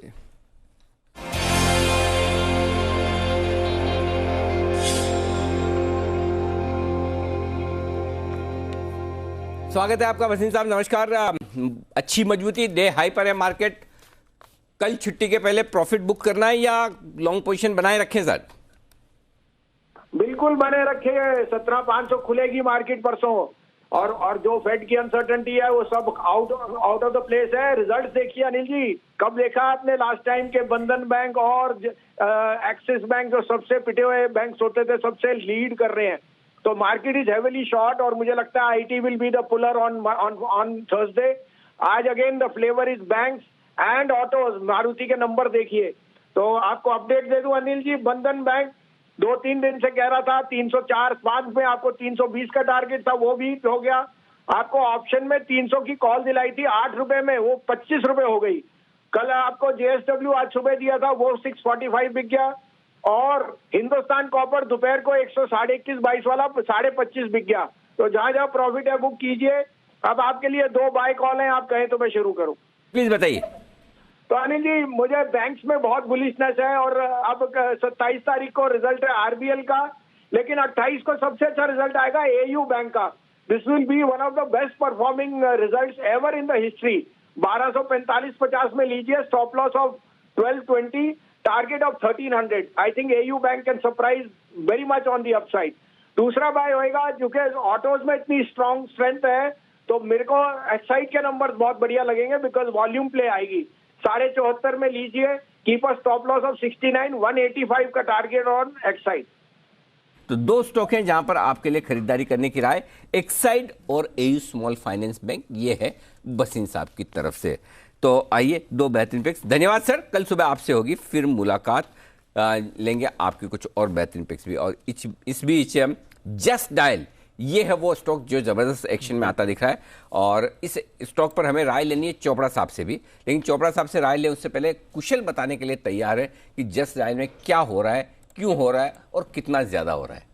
कुशल, क्या हो गया ये स्टॉक इंडेक्स देखता नहीं है कि कहाँ चल रहा है? लग तो ऐसा ही रहा है सर, जिस तरह से यहाँ पर मूव आता हुआ दिखा है और मार्केट का काफ़ी ज़्यादा वॉलेटिलिटी रही है पिछले 3-4 दिनों में। उसके बावजूद भी आप देखिए ऑलमोस्ट 12 से 13% की गेन पिछले 4 दिनों में ये स्टॉक दिखाता हुआ दिख रहा है। तो दरअसल यहाँ पर नंबर्स तो जो है हम बात कर रहे थे तो ख़राब सेट ऑफ नंबर्स आए थे, ब्रोकरेज भी थोड़ी सी डाउन आती हुई दिखी थी, पर कॉन कॉल जो कंपनी की होती हुई दिखी वो काफ़ी ज़्यादा पॉजिटिव रही थी। सबसे पहले तो टेक्नोलॉजी, कंटेंट और सेल सेगमेंट में कर्मचारियों की बड़ी हायरिंग अब होती हुई नजर आ रही है। आप देखिए पिछले साल यहाँ पर रिलायंस ने इसका अधिग्रहण किया था और उसके बाद आप देखिए हायरिंग एक्शन जो है वो लगातार इस कंपनी में बढ़ रहा है और बेहतर प्रोडक्ट ऑफरिंग और आगे चलकर हो सकता है कि ये जो अलग अलग नई ऑफरिंग्स लेकर आएंगे उसमें मोनेटाइजेशन के भी मौके काफ़ी बनते हुए नजर आएंगे। साथ ही कंपनी ने नए मंथली प्लान्स भी लॉन्च किए हैं सब्सक्रिप्शन के हिसाब से और नवंबर और दिसंबर में यहाँ पर इनके कुल ग्राहकों में 65% जो कन्वर्जन हुए हैं वो मंथली प्लान्स के लिए होते हुए दिखे हैं। साथ ही रिलायंस की जो लीडरशिप टीम है वो बोर्ड पर आने से स्ट्रेटेजिक सिनर्जी का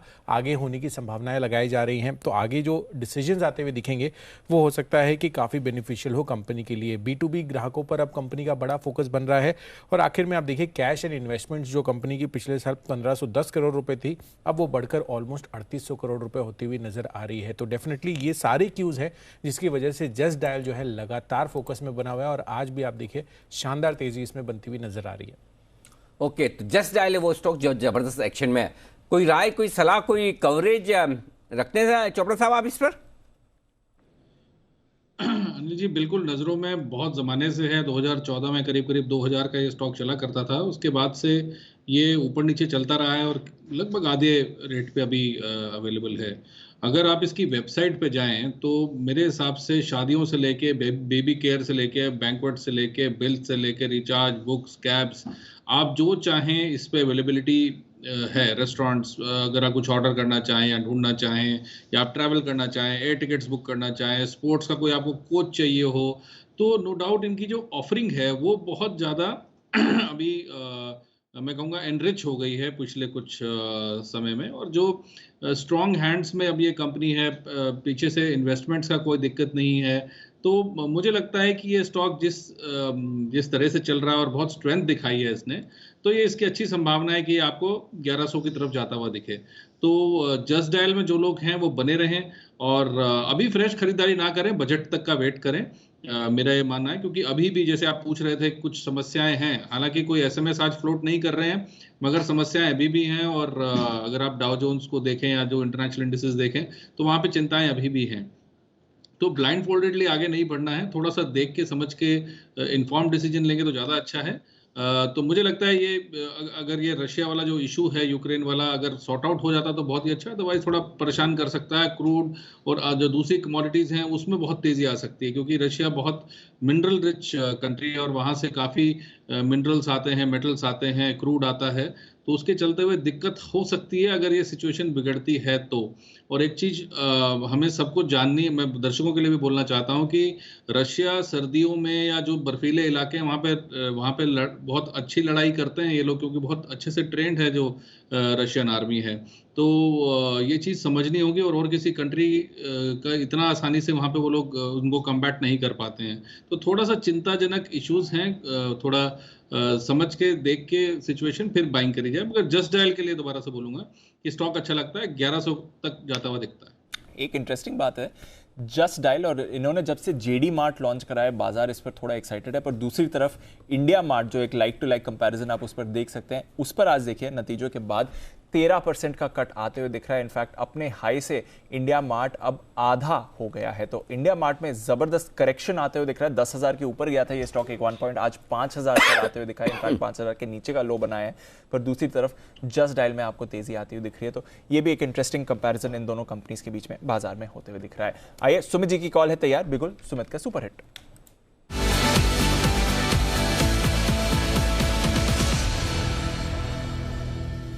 बताएं सुमित जी। दीपांशु, ऑटो सेक्टर की तेजी में अब हीरो की एंट्री हो रही है और स्टॉक है हीरो मोटोकॉर्प। ये स्टॉक दीपांशु मार्च 2021 के बाद 200 डीएमए लेवल्स आज ब्रेक कर रहा है। डेली चार्ट में इसने अभी ब्रेक कर दिया है, वीकली में 28 के ऊपर क्लोजिंग मिलते ही ये ब्रेक कर देगा। मेरे को लगता है आने वाले कुछ दिनों में हीरो मोटोकॉर्प एक बढ़िया परफॉर्मेंस दिखा सकता है। इसमें खरीदारी करें, स्पॉट लेवल्स अभी चल रहे हैं 2780 के आसपास। इसके अंदर ऑप्शंस के जरिए भी ट्रेड लिया जा सकता है। 2800 वाला कॉल 85-86 पे अभी ट्रेड कर रहा है। फरवरी सीरीज की मैं बात कर रहा हूँ। 55 का इसके अंदर नीचे में स्टॉप लॉस लगाएं, ऊपर में 115 से 130 के टारगेट होंगे। स्पॉट लेवल के हिसाब से 2780-81 के आसपास ट्रेड कर रहा है, इसमें खरीदारी करें। 2875 का पहला टारगेट और 3000 का दूसरा टारगेट। मेरे को लग रहा है जिस तरह से हीरो मोटोकॉर्प के अंदर आज मूव देखने को मिल रहा है और ऑटो सेक्टर ने चाल पकड़ी है, हीरो मोटोकॉर्प एक बढ़िया मूव यहां से ऊपर की तरफ दिखा सकता है। 2675 नीचे में स्टॉप लॉस लगाएं, खरीदारी करें। 2875 और 3000 ये दो टारगेट फरवरी सीरीज में देखने को मिल सकते हैं। ओके, तो ये है आपके लिए खबर इस वक्त। अब माफ कीजिएगा, कॉल खबर तो इधर नीचे आती दिख रही है। HUL की ग्लोबल लेवल पर कर्मचारियों की संख्या घटाएंगी। बाहर है, चिंता मत करो, हमारे यहाँ नहीं है। करेक्ट, हमारे यहाँ तो नौकरियां इस साल गजब के खतरनाक वाले। तो हाँ, ओहो, हमने शोज भी 2-3 शोज करे हैं सर, बहुत सारे करे। तो IT कंपनी में 25% अट्रिशन रेट, मतलब हर चौथा आदमी छोड़ के जा रहा है। सोचो सर, डबल पर हायर कर रहे हैं लोग। तो हम 3 बेटे चौथा कुशलता छोड़ के गए न्यूज रूम में, उस तरह का माहौल है। बिल्कुल, अरे अभी तो 4 से 3 ही रह गए। बिल्कुल गजब चल रहा है IT में, हमारे यानी IT कंपनी में, IT कंपनियों की बात कर रहे हैं, तो कमाल है। तो चलिए, यूनिलीवर PLC ग्लोबल लेवल पर कर्मचारियों की संख्या घटाने जा रही है। ब्लूमबर्ग के हवाले से खबर आती हुई दिख रही है। ठीक है भाई, अब जो भी ग्लोबल लेवल पर आपको जो करना है करें। हिंदुस्तान में आपका बिजनेस बढ़िया चल रहा है, फर्स्ट क्लास। अच्छा, वो भी सीनियर मैनेजमेंट के लोगों के ओके, सीनियर मैनेजमेंट से जुड़े हुए कर्मचारियों की संख्या घटेगी। चलिए, ये खबर चल रही है। हम तो आपको इंटरेस्टिंग रिसर्च की तरफ लेकर चलते हैं, जो आपको कल भी बताई थी। बिल्कुल, आज फिर से बताने, दोहराने और कॉन्फिडेंस देने का दिन है। क्या होता है, कभी कभी अच्छी बात है जल्दी भूल जाता है, खराब बात तो सब याद रहती है, अच्छी वाली याद नहीं रहती। तो अच्छी बात कल भी आपको बताई थी, और कल हमने इसी अच्छी बात के दम पर भी आपको बैंक निफ्टी की खरीदारी की भी बात कही थी, और ये भी बताया था क्यों आपको डरना नहीं चाहिए।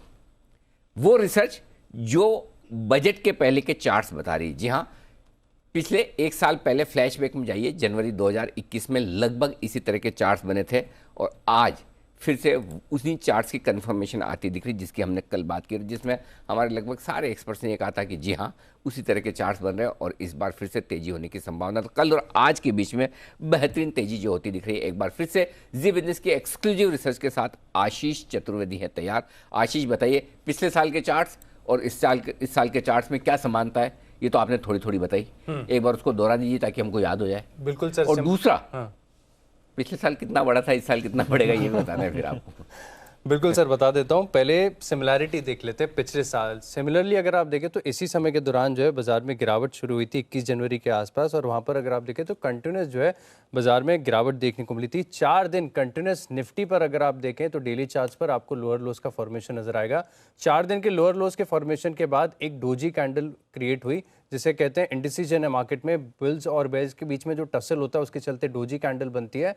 उसके बाद एक बड़ी गिरावट आई, और गिरावट के दूसरे दिन से अगर आप देखें तो बड़ी रिकवरी बाजार में देखने को मिली, और उस दिन की रिकवरी अगर आप देखें तो इंडेक्स पर करीब 3 से 3.5% की जो तेजी है वो देखने को मिली। और फिर लगातार 4 दिन तक अगर आप देखें तो बाजार में बड़ी तेजी देखने को मिली, और इन 4 सत्रों में तो करीब 9% का जो उछाल है आपको निफ्टी पर देखने को मिला। अब इस साल की बात करें तो सिमिलर पैटर्न देखने को मिल रहा है। 3 दिन के कंटिन्यूस लोअर लोस के फॉर्मेशन के बाद एक डोजी कैंडल क्रिएट हुई।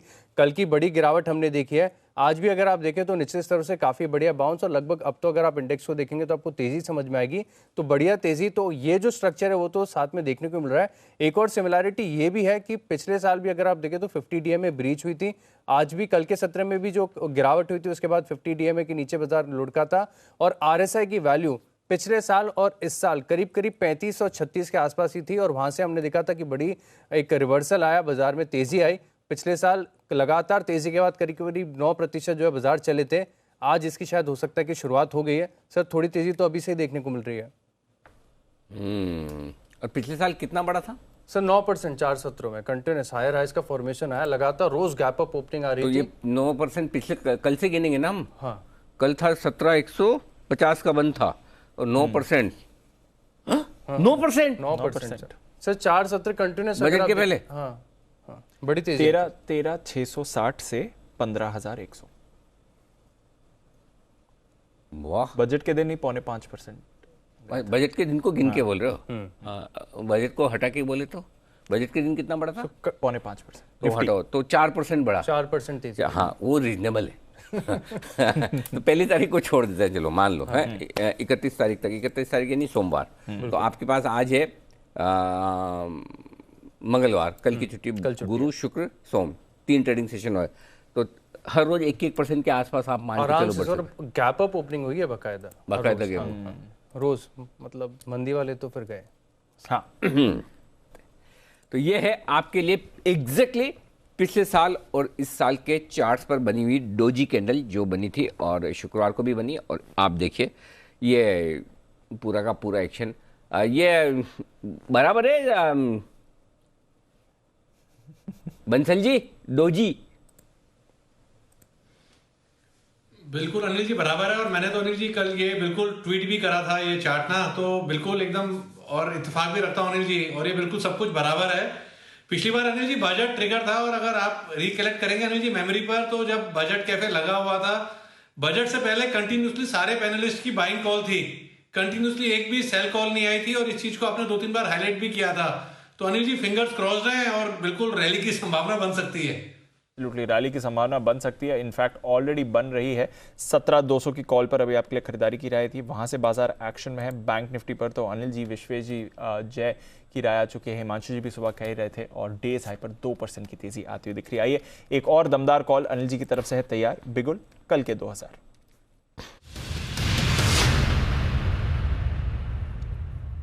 जी सर।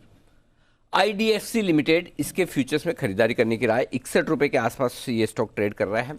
59 का आपको लगाना है स्टॉप लॉस। 62 रुपये 50 पैसे, 63 रुपये 50 पैसे और 65 रुपये, इन 3 टारगेट के लिए करनी है खरीदारी।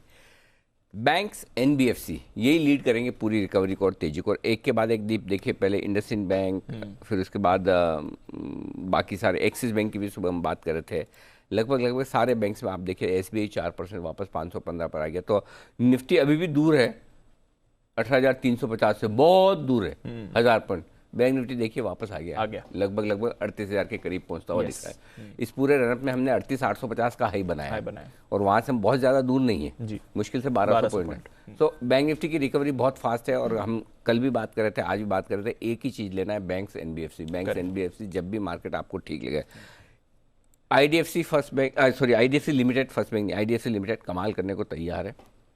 छोटा स्टॉक है, आराम से आप डिलीवरी लेकर भी रख सकते हैं, शांति से लेकर रख लीजिए 5-7 दिनों के लिए आज से, और यहाँ पर 65 रुपये तक के टारगेट के लिए करनी है आपको खरीदारी, ये आपके लिए ज़बरदस्त। तो इंडसइंड की सक्सेस के बाद अब आईडीएफसी पर भी आपको रखनी है नजर। इंडसइंड भी दूसरे टारगेट के करीब आते हुए और दीप, आपको याद हो पिछले हफ्ते हमने एक स्टोरी की भी थी कि आईडीएफसी म्यूचुअल फंड में जो इनकी स्टेक है वो बिकने की तैयारी में है, और आई थिंक सेकंड को इनके रिजल्ट से शायद 2 तारीख को, तो रिजल्ट के आसपास हो सकता है कि कुछ और डेवलपमेंट हो एग्जैक्टली टाइमिंग तो नहीं बता सकते, लेकिन होने की तैयारी है। 4-5 हज़ार करोड़ में म्यूचुअल फंड बिजनेस बिकेगा, ये बात है जो हमने स्टोरी की है, तो हम उस स्टोरी पर कायम हैं।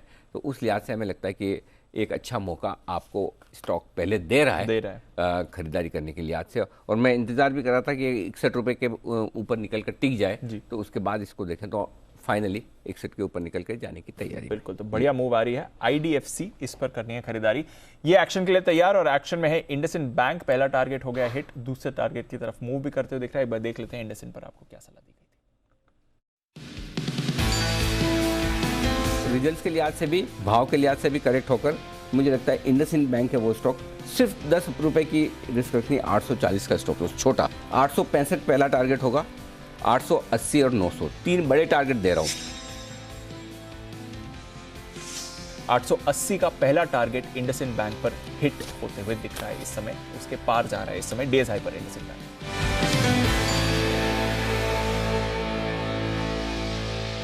जबरदस्त कॉल इंडसइंड बैंक पर आती हुई, जबरदस्त कॉल आपके लिए बैंक निफ्टी पर आती हुई, वहां पर भी अच्छा एक्शन, और निफ्टी पर भी देखिए नजर। स्टॉक्स हैं जबरदस्त तेजी में। विश्वेश जी भी तैयार है, आइए एक बिल्कुल जल्दी से विश्वेश जी के लिए विश्वेश का विशेष।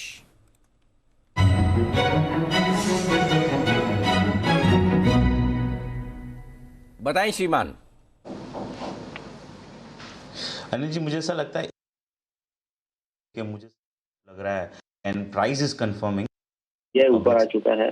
बैंक ऑफ बड़ौदा 98-70 के आसपास चल रहा है अभी फ्यूचर में, और मैं अगर रिव्यू करता हूँ data Anil ji, 0.5 times book value है, 12 के पी पे मिल रहा है, 47,000 करोड़ का मार्केट कैप है, और कहीं ना कहीं मुझे ऐसा लग रहा है कि शायद कुछ पॉजिटिव आ सकता है पब्लिक सेक्टर बैंक में। जिस हिसाब से एसबीआई ऊपर आया, मुझे लगता है बहुत ज्यादा मार्जिन ऑफ सेफ्टी है। एसबीआई ने बैंक ऑफ बड़ौदा ने अपनी वो स्विंग हाई निकाल दी जो अभी तक बैंक निफ्टी ने नहीं निकाले, तो मुझे लगता है बहुत ही छोटा स्टॉप लॉस रखना चाहिए 97 का, मतलब 1.5 रुपए का स्टॉप लॉस, और 100 रुपीज की कॉल में 60 लाख शेयर का ओपन इंटरेस्ट है।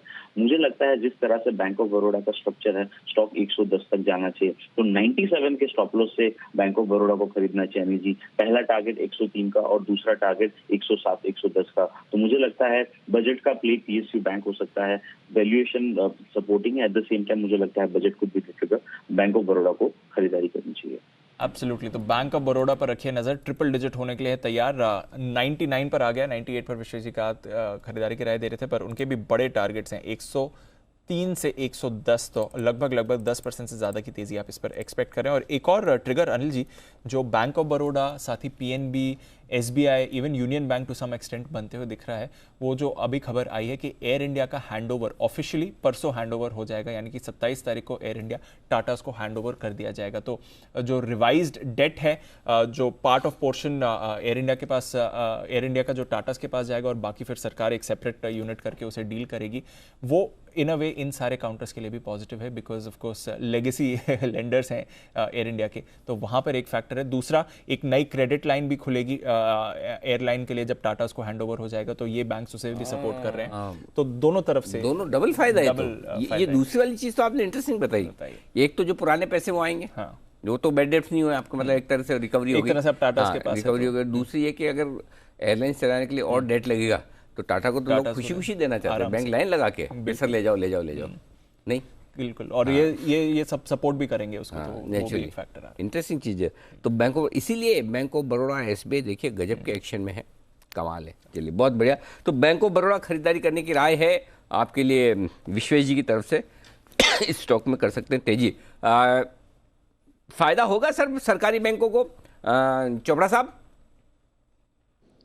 मैंने पहले भी बोला अनिल जी कि मेरे को जो टॉप रैंक सरकारी बैंक हैं वो बहुत अच्छे लगते हैं। बैंक ऑफ बड़ौदा भी मैंने बोला, Canara bank, union bank, SBI, जो अच्छे बैंक है। इंडियन बैंक की एसेट क्वालिटी बहुत अच्छी है, रिजल्ट्स भी बहुत अच्छे थे। तो ये जो सरकारी बैंक हैं, मुझे लगता है कुछ ना कुछ ऐसा बजट में है इनके लिए जो कि ये अच्छे ग्रीन शूट्स दिखा रहे हैं। और मैं फिर से बोलूँगा कि छोटे बैंक से अच्छा लोग बड़े बैंक लें। कई लोग हमसे पूछते हैं कि सेंट्रल बैंक लूं कि ना लूं, या छोटे बैंक ऑफ महाराष्ट्र लिया जाए ना लिया जाए।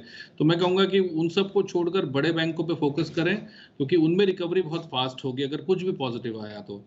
और इनकी एसेट क्वालिटी भी अगर आप अनिल जी देखें तो पिछले 1.5-2 सालों में सरकारी बैंकों ने बहुत इम्प्रोवाइज किया है एसेट क्वालिटी में। एसबीआई के क्वार्टर ऑन क्वार्टर रिजल्ट्स में देख रहा था तो कई जगहों पर इनकी एसेट क्वालिटी एचडीएफसी बैंक से भी अच्छी है। तो ये बात गौर करने वाली है कि कुछ अच्छा हो रहा है बैंक्स में, और काफ़ी जो मुझे लगता है जो वर्स्ट इज ओवर, तो कोई बड़ी बात नहीं है। मैं एक बड़ा टारगेट देने वाला हूँ कि एसबीआई आपको 700, 750, 800 तक भी दिखाई दे आने वाले दिनों में।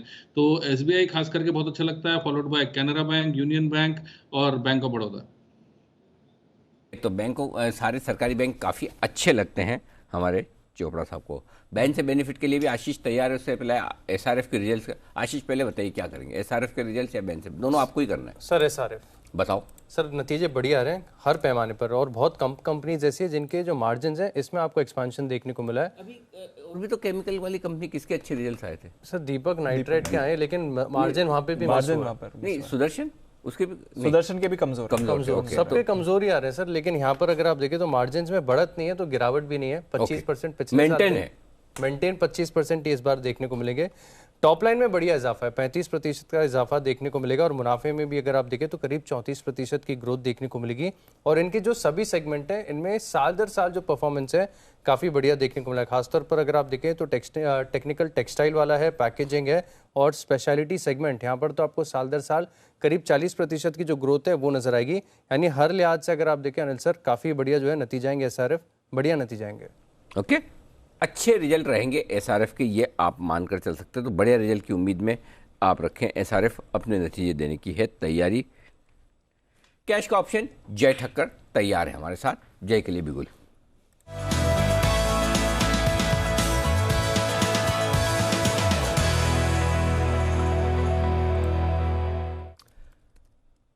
बताएं जय, क्या है इरादा?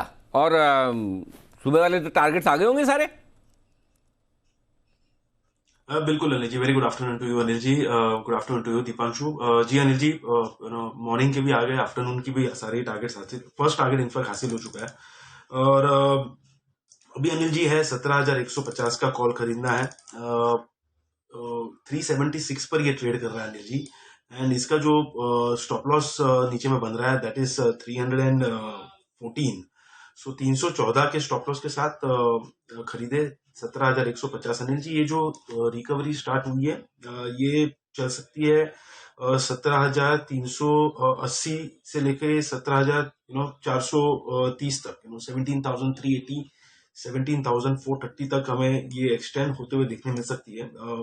मुझे ऐसा लग रहा है कि जो 16,800 के बाद 17,000 एक अच्छा लेवल निकल कर आ रहा था, अब वो लेवल आ रहा है करीब 17,100-150 के आसपास।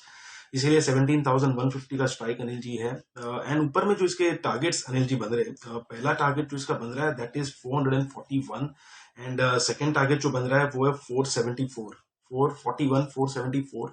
ये दो टारगेट्स के लिए खरीदे निफ्टी 17,150 का कॉल। ओके, तो ये है आपके लिए निफ्टी पर 17,150 की कॉल खरीदने की राय 376 के लेवल पर। अगले हफ्ते की एक्सपायरी की बात कर रहे हैं ना जय? यस बिल्कुल दीपांशु, ये 3 फेब की एक्सपायरी है। बिल्कुल, इतने हाई प्रीमियम अदरवाइज आपको नहीं दिखेंगे क्योंकि परसों ही है एक्सपायरी, बट अगले हफ्ते की एक्सपायरी के कॉल ऑप्शन 376 के लेवल्स पर आप खरीद कर चलें। 17,150 की कॉल इस समय। आइए, बैन से बेनिफिट का वक्त है, आखिरी कुछ मिनट बाकी हैं ट्रेड के लिए। चलते हैं आशीष के पास।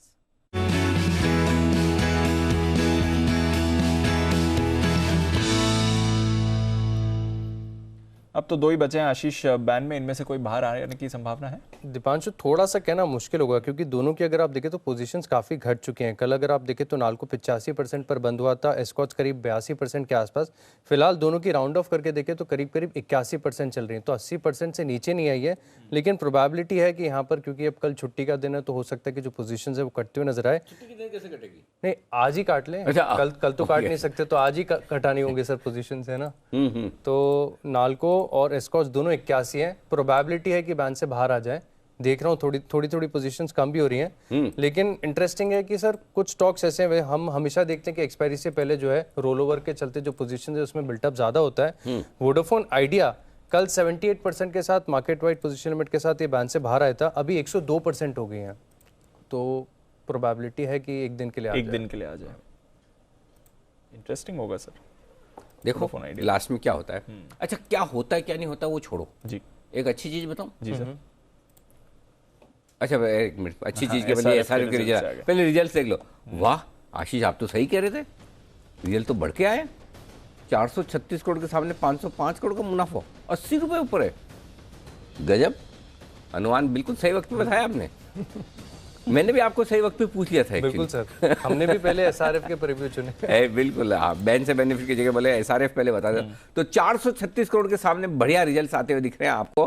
कुणाल जी तैयार रहिए, अब आपको बोलने की जरूरत ही नहीं, आपको तो पता ही है कि आपको ये मोर्चा संभालना है। रिजल्ट आ चुके हैं, चार्ट्स आपके तैयार रखें, जल्दी से। हम कंसोलिडेटेड मुनाफा 505 करोड़, अनुमान से कहीं बेहतर। और कोई डिटेल्स आती दिख रही थी? कंसोलिडेटेड मार्जिन देखना है, मार्जिन देखना पड़ेगा। आय सर 3,350 करोड़ की आपको आती हुई दिख रही है। मैं एक बार कंफर्म करके वो आंकड़ा आपको बताता हूँ, बट आय की तरफ से भी अच्छा ही फिगर आपको आते हुए दिख रहा है। 505 करोड़ का जो मुनाफा है वो डेफिनेटली अनुमान से आपको बेहतर आते हुए दिखा है, तो ये एक अच्छा आंकड़ा इनका आते हुए दिखा है। आय भी सर 3,005 करोड़ के आसपास, 3,350 करोड़ की आय आपको आती हुई दिख रही है, तो आय का भी फिगर बढ़िया उछाल आपने आते हुए दिखा है सर। जहाँ तक आय का सवाल है तो ओवरऑल अच्छे नंबर दिख रहे हैं। 3,350 करोड़ की आय आती हुई दिख रही है सर। हमने अनुमान लगभग 2900 का लगाया था, तो वहाँ से देखिए सर लगभग 10% से ज़्यादा अनुमान को बीट किया है आय ने। और अगर आप पिछले साल की बेस देखें तो 2150 करोड़ की यहाँ पर आपके आय की बेस निकल कर आ रही है, तो उसके सामने से अगर देखें तो ज़बरदस्त फिगर यहाँ पर आपको आय का आते हुए दिख रहा है। तो बढ़िया उछाल, बहुत ही बढ़िया। मतलब अगर आप टॉप लाइन और बॉटम लाइन पर देखें तो बड़ा बीट एसआरएफ की तरफ से आपको आते दिख रहा है, और इसलिए स्टॉक भी अब रिएक्ट कर रहा है। 5% ऊपर एसआरएफ का चार्ट दिख रहा है। कुणाल जी बताएं सर एसआरएफ। अरे दीपांशु, देर हो गई अनिल जी, बिल्कुल खरीदारी की राय है एसआरएफ में। जल्दी गए नहीं, ब्रेकआउट चार्ट पर आता हुआ दिख रहा है। जैसे ही स्टॉक ने 2480 काटा। नहीं आप पहले बोलो, फिर मैं दीपांशु को बाद में पूछता हूं। हाथ हिला रहा था। अच्छा, दिखा नहीं उस समय, रिजल्ट चल रहे थे फुल स्क्रीन पर। बाय करना है, जल्दी बताओ। जी बाय करना है एसआरएफ 2455 के नीचे अब स्टॉप लॉस रखना है, और ऊपर जो है पहला टारगेट होगा 2570, 2570 के टारगेट से एसआरएफ को बाय करना है। बहुत ही क्लियर ब्रेकआउट चार्ट पर आता हुआ दिख रहा है। जबरदस्त ना। 26% के मार्जिन सर, बिल्कुल 26% एक्सपेंशन। आपने बोला मार्जिन सेम रहेंगे सर। अनुमान और बहुत रेयर है केमिकल्स में तो, स्पेशली इस क्वार्टर में तो सर होने नहीं वाले अनुमान। सर मैंने आशीष पहले से पता था या अनुमान बनाया? सर अनुमान है, सच्ची बताना। सर अनुमान है। बैंग ऑन, गजब, टू गुड, बहुत ही बढ़िया, और सही टाइम पर आपने बताया भी, एकदम मजा आ गया जी। कुणाल जी। अनिल जी, मेरी ओर से आशीष की पीठ थपथपा दीजिए अनिल जी। कितनी जोर से? बिल्कुल आशीष को हमारी तरफ से बिल्कुल बधाई। वाकई में बहुत बढ़िया अनुमान, और सबसे बड़ी बात मार्जिन को लेकर जो अनुमान था वो काबिल तारीफ, क्योंकि मार्जिन को लेकर मैं भी सोच रहा हूँ, आशीष ने बोल तो दिया 26% आ तो जाएगा ना, क्योंकि मार्जिन ही सबसे बड़ी समस्या इन कंपनियों की। तो वाकई में जो मार्जिन मेंटेन किया एसआरएफ ने वो काबिल तारीफ है, कमाल है, बहुत ही बढ़िया आते हुए दिख रहे इस वक्त। तो ये आपके लिए आता हो। और 17,300 के दर्शन कर लीजिए आप निफ्टी पर। डीप आ गया, माय जॉब डन। 17,800 के आसपास, 37,800 के आसपास बैंक निफ्टी भी आ गया। मेरा 37,850 का टारगेट है, लगभग उसके पास पहुंच जाएगा, आप चिंता न करें। अभी 15 मिनट कितना है? 12-13 मिनट है, ऑलमोस्ट डन। दोनों टारगेट निफ्टी के भी आ गए, और इसलिए हम कह रहे थे एक बार 300-350 तक जाए, फिर वहां से रिव्यू करेंगे। और 200 के नीचे नहीं जाएगा, 2:30 बजे के डेटा यही बता रहे थे, तो वहां तक पहुंचे। और सर हमको देखते देखते डाउ फ्यूचर्स भी संभल गया, 250 पॉइंट नीचे था। हाँ अच्छा, तो अरे वही तो, जब एसआरएफ के आप रिजल्ट बोल रहे, मैं नहीं बोला आपको एक अच्छी बात बताता हूँ, और उस समय वो डाउ फ्यूचर आधे रह गए थे। मैं वही बोल रहा था, 0.5% ही रह गया, अब आधा से भी और कम हो गया। वो वही बताने जा रहा था, जब इतने रिजल्ट आ गए तो हमने कहा पहले रिजल्ट बताना जरूरी है, तो ऊपर नीचे होते रहते हैं। एग्जैक्टली वही चीज बता रहा था कि डाउ फ्यूचर्स में तगड़ा रिकवरी का माहौल वॉलेटिलिटी जबरदस्त है, वॉलेटिलिटी बढ़िया है। आज अमेरिका वाले हमसे कुछ सीखेंगे जरूर, ऐसा लग रहा है, फीलिंग बढ़िया आ रही है ना, ऐसा लग रहा है बहुत दिनों बाद शो किया हमने। हालांकि वैसे कल भी इतने खराब माहौल में भी हमने लोगों को निराश तो नहीं होने दिया, मुस्कुराहट तो रखी चेहरे पे कि भाई ठीक है, ब्लड प्रेशर बढ़ रहा, थोड़ा हम नॉर्मल ले आते हैं। देखिए कल जो आराम से शांति से पैनिक नहीं हुए, आज उनके चेहरे मुस्कुरा रहे हैं, और कल हमने पैनिक होने दिया नहीं, बिल्कुल किसी भी नहीं, ना हमने ना हमारे सारे एक्सपर्ट्स ने। आप देखिए जोश पूरा बढ़ाया, हमारे विश्वेश जी ने भी बढ़ाया, जय ठक्कर ने भी बढ़ाया, सुमित जी ने भी बढ़ाया, कल हिमांशु जी भी और बाकी सारे एक्सपर्ट सब लगातार बाय कॉल्स आपको देते हैं। तो चलिए बहुत ही बढ़िया। और इस बीच इंडिया विक्स भी कमजोर हो रहा है, डे लो पर 7% से अच्छा संकेत, अच्छा संकेत है। आइए इनफैक्ट सर सही समय स्ट्रैटेजी भी ले लेते हैं, आज की फाइनल स्ट्रैटेजी अनिल जी की तरफ से। कभी कभी खुशी के लिए कुछ ज्यादा नहीं, एक अनजान दोस्त ही काफी है। एबिक्स कैश हर खुशी के लिए काफी है।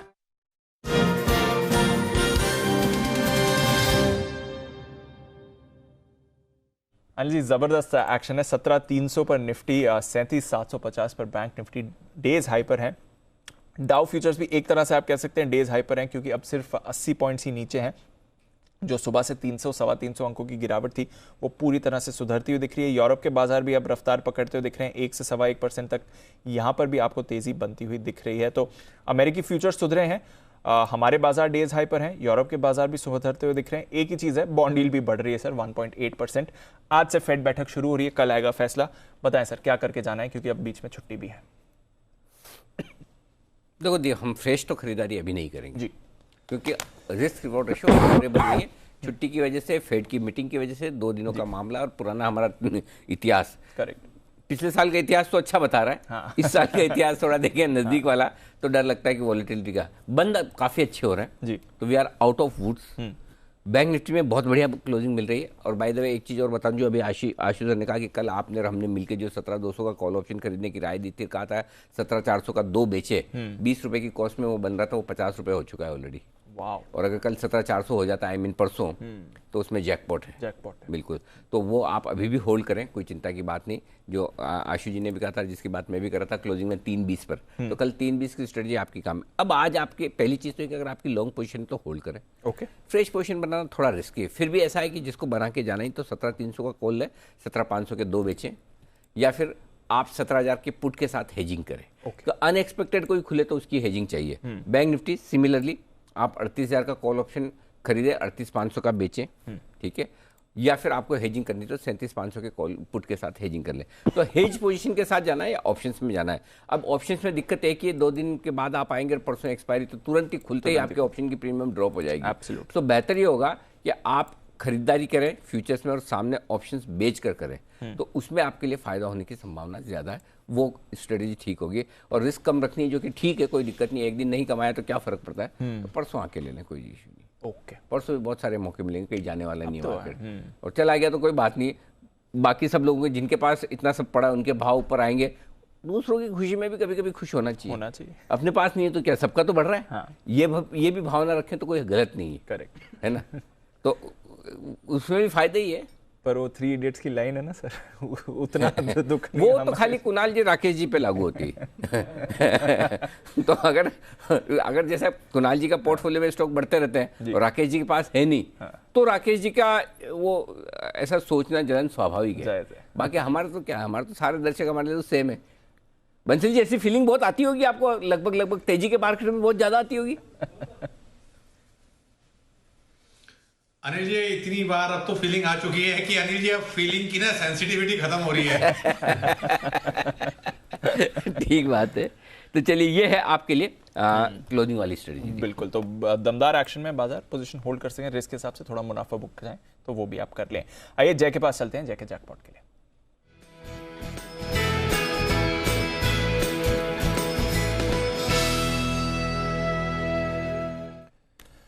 बताएं जय। दीपांशु, मारुति पर कॉल है। इनफैक्ट ये आज पहले तो एक डिस्क्लेमर दूंगा, ये हमने हमारे क्लाइंट्स को फंडामेंटली रेकमेंड किया हुआ है, बट आज दोपहर को भी रिजल्ट्स के पहले हमने रेकमेंड किया था 8150 के करीब। मारुति में 8450 का टारगेट था, वो टारगेट तो आ गया और वो टारगेट्स के और भी ऊपर चल रहा है, तो वो कॉन्फिडेंस और बढ़ रहा है मेरा यहाँ पे। फेब सीरीज का ये एक स्टॉक हो सकता है बाई साइड पर थी। 8600 के स्ट्राइक का कॉल ऑप्शन इसका खरीदे, करीब करीब अभी 343-44 के आसपास ये ट्रेड कर रहा है। मुझे रिस्क रिवॉर्ड इसमें बहुत ही बढ़िया लग रहा है। ये फेब सीरीज के लिए मैं बता रहा हूँ आपको। डाउन साइड में यहाँ पे स्टॉप लॉस दीपांशु होना चाहिए, नीचे में 227 पे तो थोड़ा स्टॉप लॉस बड़ा हो जाएगा। बट देन मुझे ऐसा लग रहा है कि 9040 9100 तक के लेवल्स भी हमें देखने मिल सकते हैं, जो हिसाब से एक क्लियर मूव हमें देखने मिला। इनफैक्ट प्रीएम किया था दोपहर को, बट अब तो कंफर्म हो चुका है। इसको लेकर चलना चाहिए। ऊपर में जो टारगेट्स इसके बन रहे दीपांशु, पहला टारगेट बनेगा 574 का, सेकंड टारगेट जो मैं देख रहा हूँ वो है करीब 640 का। 574 640 ये दो टारगेट्स के लिए पोजिशनली खरीदे मारुति का 8600 के स्ट्राइक का कॉल ऑप्शन फरवरी सीरीज का। मुझे ऐसा लग रहा है that can be one of the stock for Feb series. Okay, तो ये है आपके लिए जय की तरफ से मारुति पर। और माइंड यू ये अगले महीने की एक्सपायरी, फेब की एक्सपायरी के लिए आपको खरीदना है। आज 7.5% ऊपर है स्टॉक, इसलिए कॉल ऑप्शन के जरिए जय कह रहे हैं और ऊपर जाने की तैयारी है। 9000 के टारगेट आ सकते हैं, 9000 के ऊपर जाने के टारगेट आ सकते हैं। तो डीप स्टॉप लॉस के साथ खरीदे 344 के लेवल पर। 574 और 640 के टारगेट्स के लिए मारुति आज का सरप्राइज बिग विनर आपको आते हुए दिख रहा है। निफ्टी का भी टॉप गेनर है 7.5% के उछाल के साथ। आइए यूनाइटेड स्पिरिट्स, इस पर भी डाल देते हैं नजर। एक और अच्छी खबर भी आई है लिकर के लिए, जो हम थोड़ी देर में आपको बताएंगे। बट पहले यूनाइटेड स्पिरिट्स के जो नतीजे हैं कैसे आ सकते हैं जानते हैं आशीष के साथ। आशीष बताएं कैसे रहे यूनाइटेड स्पिरिट्स की सेल्स इस समय। दीपांशु ठीक ठाक नतीजे देखने को मिले, चक्कर सिर्फ मार्जिन है कि यहाँ पर अगर आप देखें तो थोड़ा सा आपको डिसअपॉइंटमेंट देखने को मिलेगा। पिछले साल करीब 15.4% के मार्जिन कंपनी ने रिपोर्ट किए थे, इस बार करीब 1% की गिरावट यानी 14.4 देखने को मिलेगा। और काफ़ी हद तक ये फैक्टर्ड इन भी है, क्योंकि सबको पता है कि जिस प्रकार से ग्लास की जो कीमतें बढ़ी हैं इसका एक इम्पैक्ट देखने को मिला है। लेकिन बिक्री के लिहाज से काफ़ी शानदार तिमाही रही है। 18% की ग्रोथ जो है आपको आय में नजर आएगी। कामकाजी मुनाफा करीब 10% बढ़ेगा और कुल मुनाफा अगर आप देखें तो यहाँ पर जो है आपको 13% की बढ़त देखने को मिलेगी। और वॉल्यूम ग्रोथ के लिहाज से भी अगर आप देखें तो पॉपुलर और प्रीमियम दोनों सेगमेंट में जो है काफ़ी बढ़िया ग्रोथ रहेगी। तो नतीजे ओवरऑल अच्छे हैं, सिर्फ मार्जिन यहाँ पर आपको हल्का ड्रॉप देखने को मिलेगा। तो नतीजे तो ठीक है, मार्जिन पर आपको एक ड्रॉप देखते हुए मिल सकता है।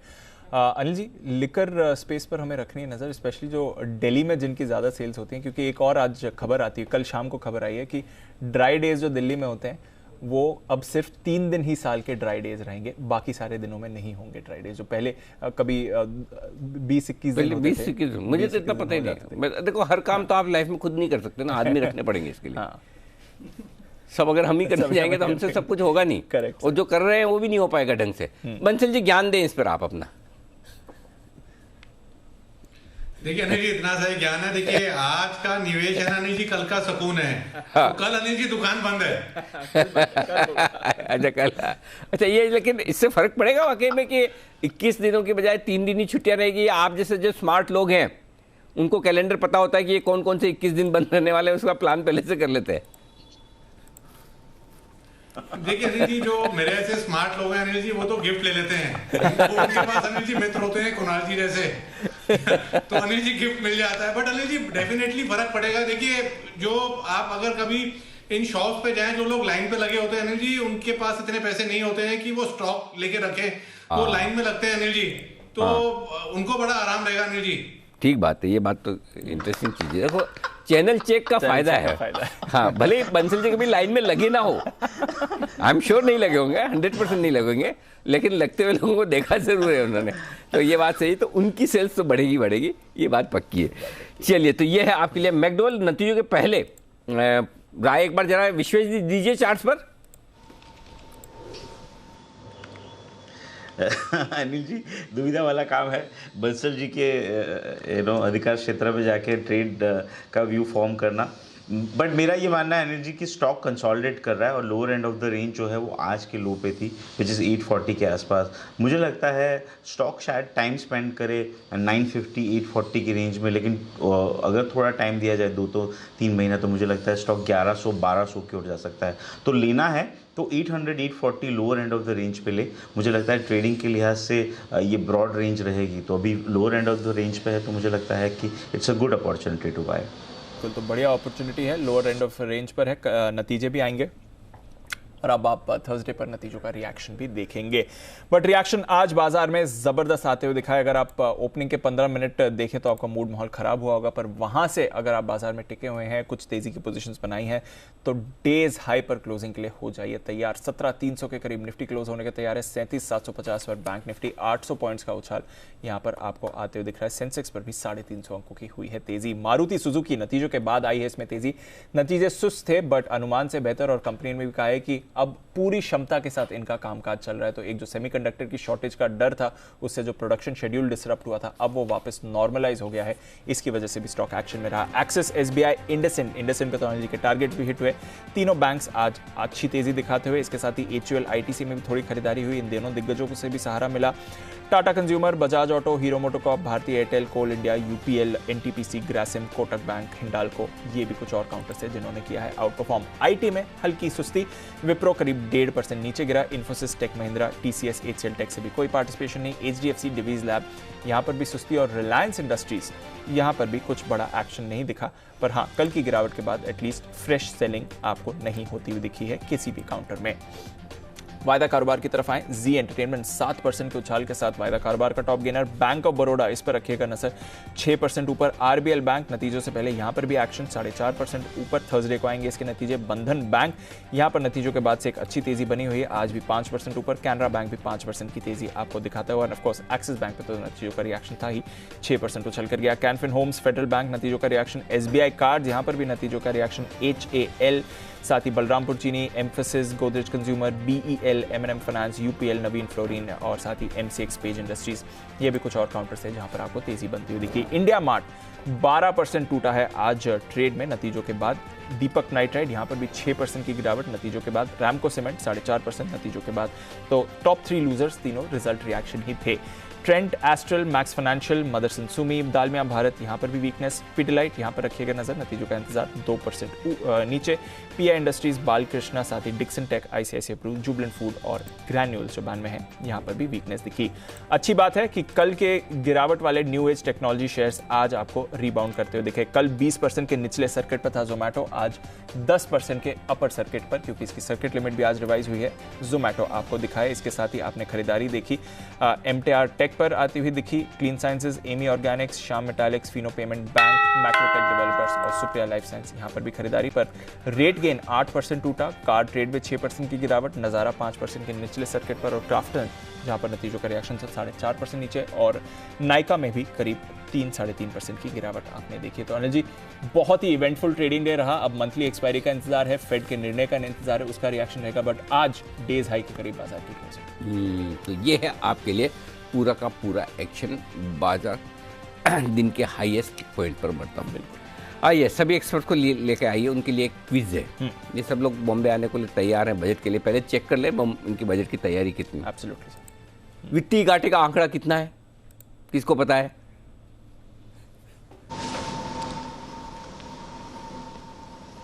हाँ, पता है? विशेष जी बताओ, नंबर बोलो। 6% अनिल जी। परसेंट नहीं, करोड़ रुपए में बताओ। आप करोड़ बोलते तो मैं परसेंट बोलता था, आपने परसेंट बोला, आप करोड़ में बताओ।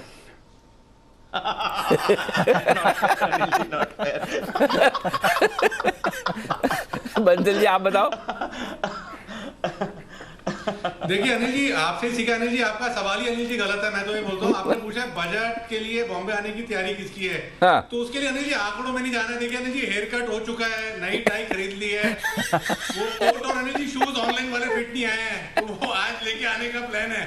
तो अनिल जी, तैयारी का मतलब तो अनिल जी ये होता है, वो तैयारी अनिल जी चल रही है मेरी और कुणाल जी की। चलो भाई। अच्छा, चोपड़ा साहब ने, मुझे ऐसा लग रहा है गूगल के ऐसे, सर आपके लिए सवाल बदल रहा हूँ। अच्छा, कैपिटल एक्सपेंडिचर कितना करेगी सरकार?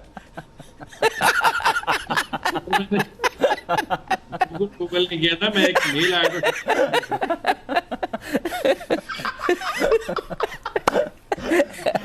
चलिए, जो तैयारी बंसल जी कर रहे हैं वही ठीक है, उसी में करिए। बाकी तैयारी के लिए आपको तनाव लेने की जरूरत नहीं, क्योंकि वो तैयारी हमने कर दी है आपके लिए भी और हमारे सारे दर्शकों के लिए भी। और ये तैयारी है बजट की पाठशाला में। तो आज शाम आपको देखनी है बजट की पाठशाला। अब माफ कीजिए, कल छुट्टी है। कल छुट्टी है तो आप आराम से बजट की पाठशाला में रिवीजन करते रहिए। सुबह 7:30 बजे, दोपहर में 2 बजे, शाम को 6:30 बजे और रात को 10:30 बजे ये आपके लिए बजट की पाठशाला। इस बजट की पाठशाला में क्या होगा? इस बजट की पाठशाला में हम आपको बताएंगे बजट में क्या इंपॉर्टेंट नंबर्स हैं जो आपको देखने याद करा देंगे। दीप, आधा घंटे के बाद आपको ये शो देखेंगे, आपको याद हो जाएगा, सब याद हो जाएगा। हाँ, कि कौन से 3 नंबर्स आपको ध्यान में रखने हैं, पैसा कहाँ खर्च होगा, कितना होगा, आपके काम के क्या क्या ऐलान होंगे, हर एक डिटेल्स। तैयार है? एक बार झलक देख लीजिए आप। इस साल क्या कुछ खास है? इस बार फोकस मेरे ख्याल में पूरे का पूरा अगर कुछ रहेगा सेक्टर स्पेसिफिक, वो मैन्युफैक्चरिंग पर रहेगा। सबसे टॉक्ड अबाउट थीम जो इस बार है, जो साल भर की भी रही बजट की, ऑटो, इलेक्ट्रिक व्हीकल्स, इनमें क्या हो सकता है? अगर आपको बोलना है कि टेस्ला जैसे कंपनी को इंडिया में लेके आने का है, अगर आपको लगता है कि हाँ भी डोमेस्टिक मैन्युफैक्चरिंग और बढ़ानी है आपको लगता है कि ईवीज बहुत ज़्यादा हो जाएंगी, ये सब चीज़ों के लिए मेरे ख्याल में autos will be one sector which will be focus.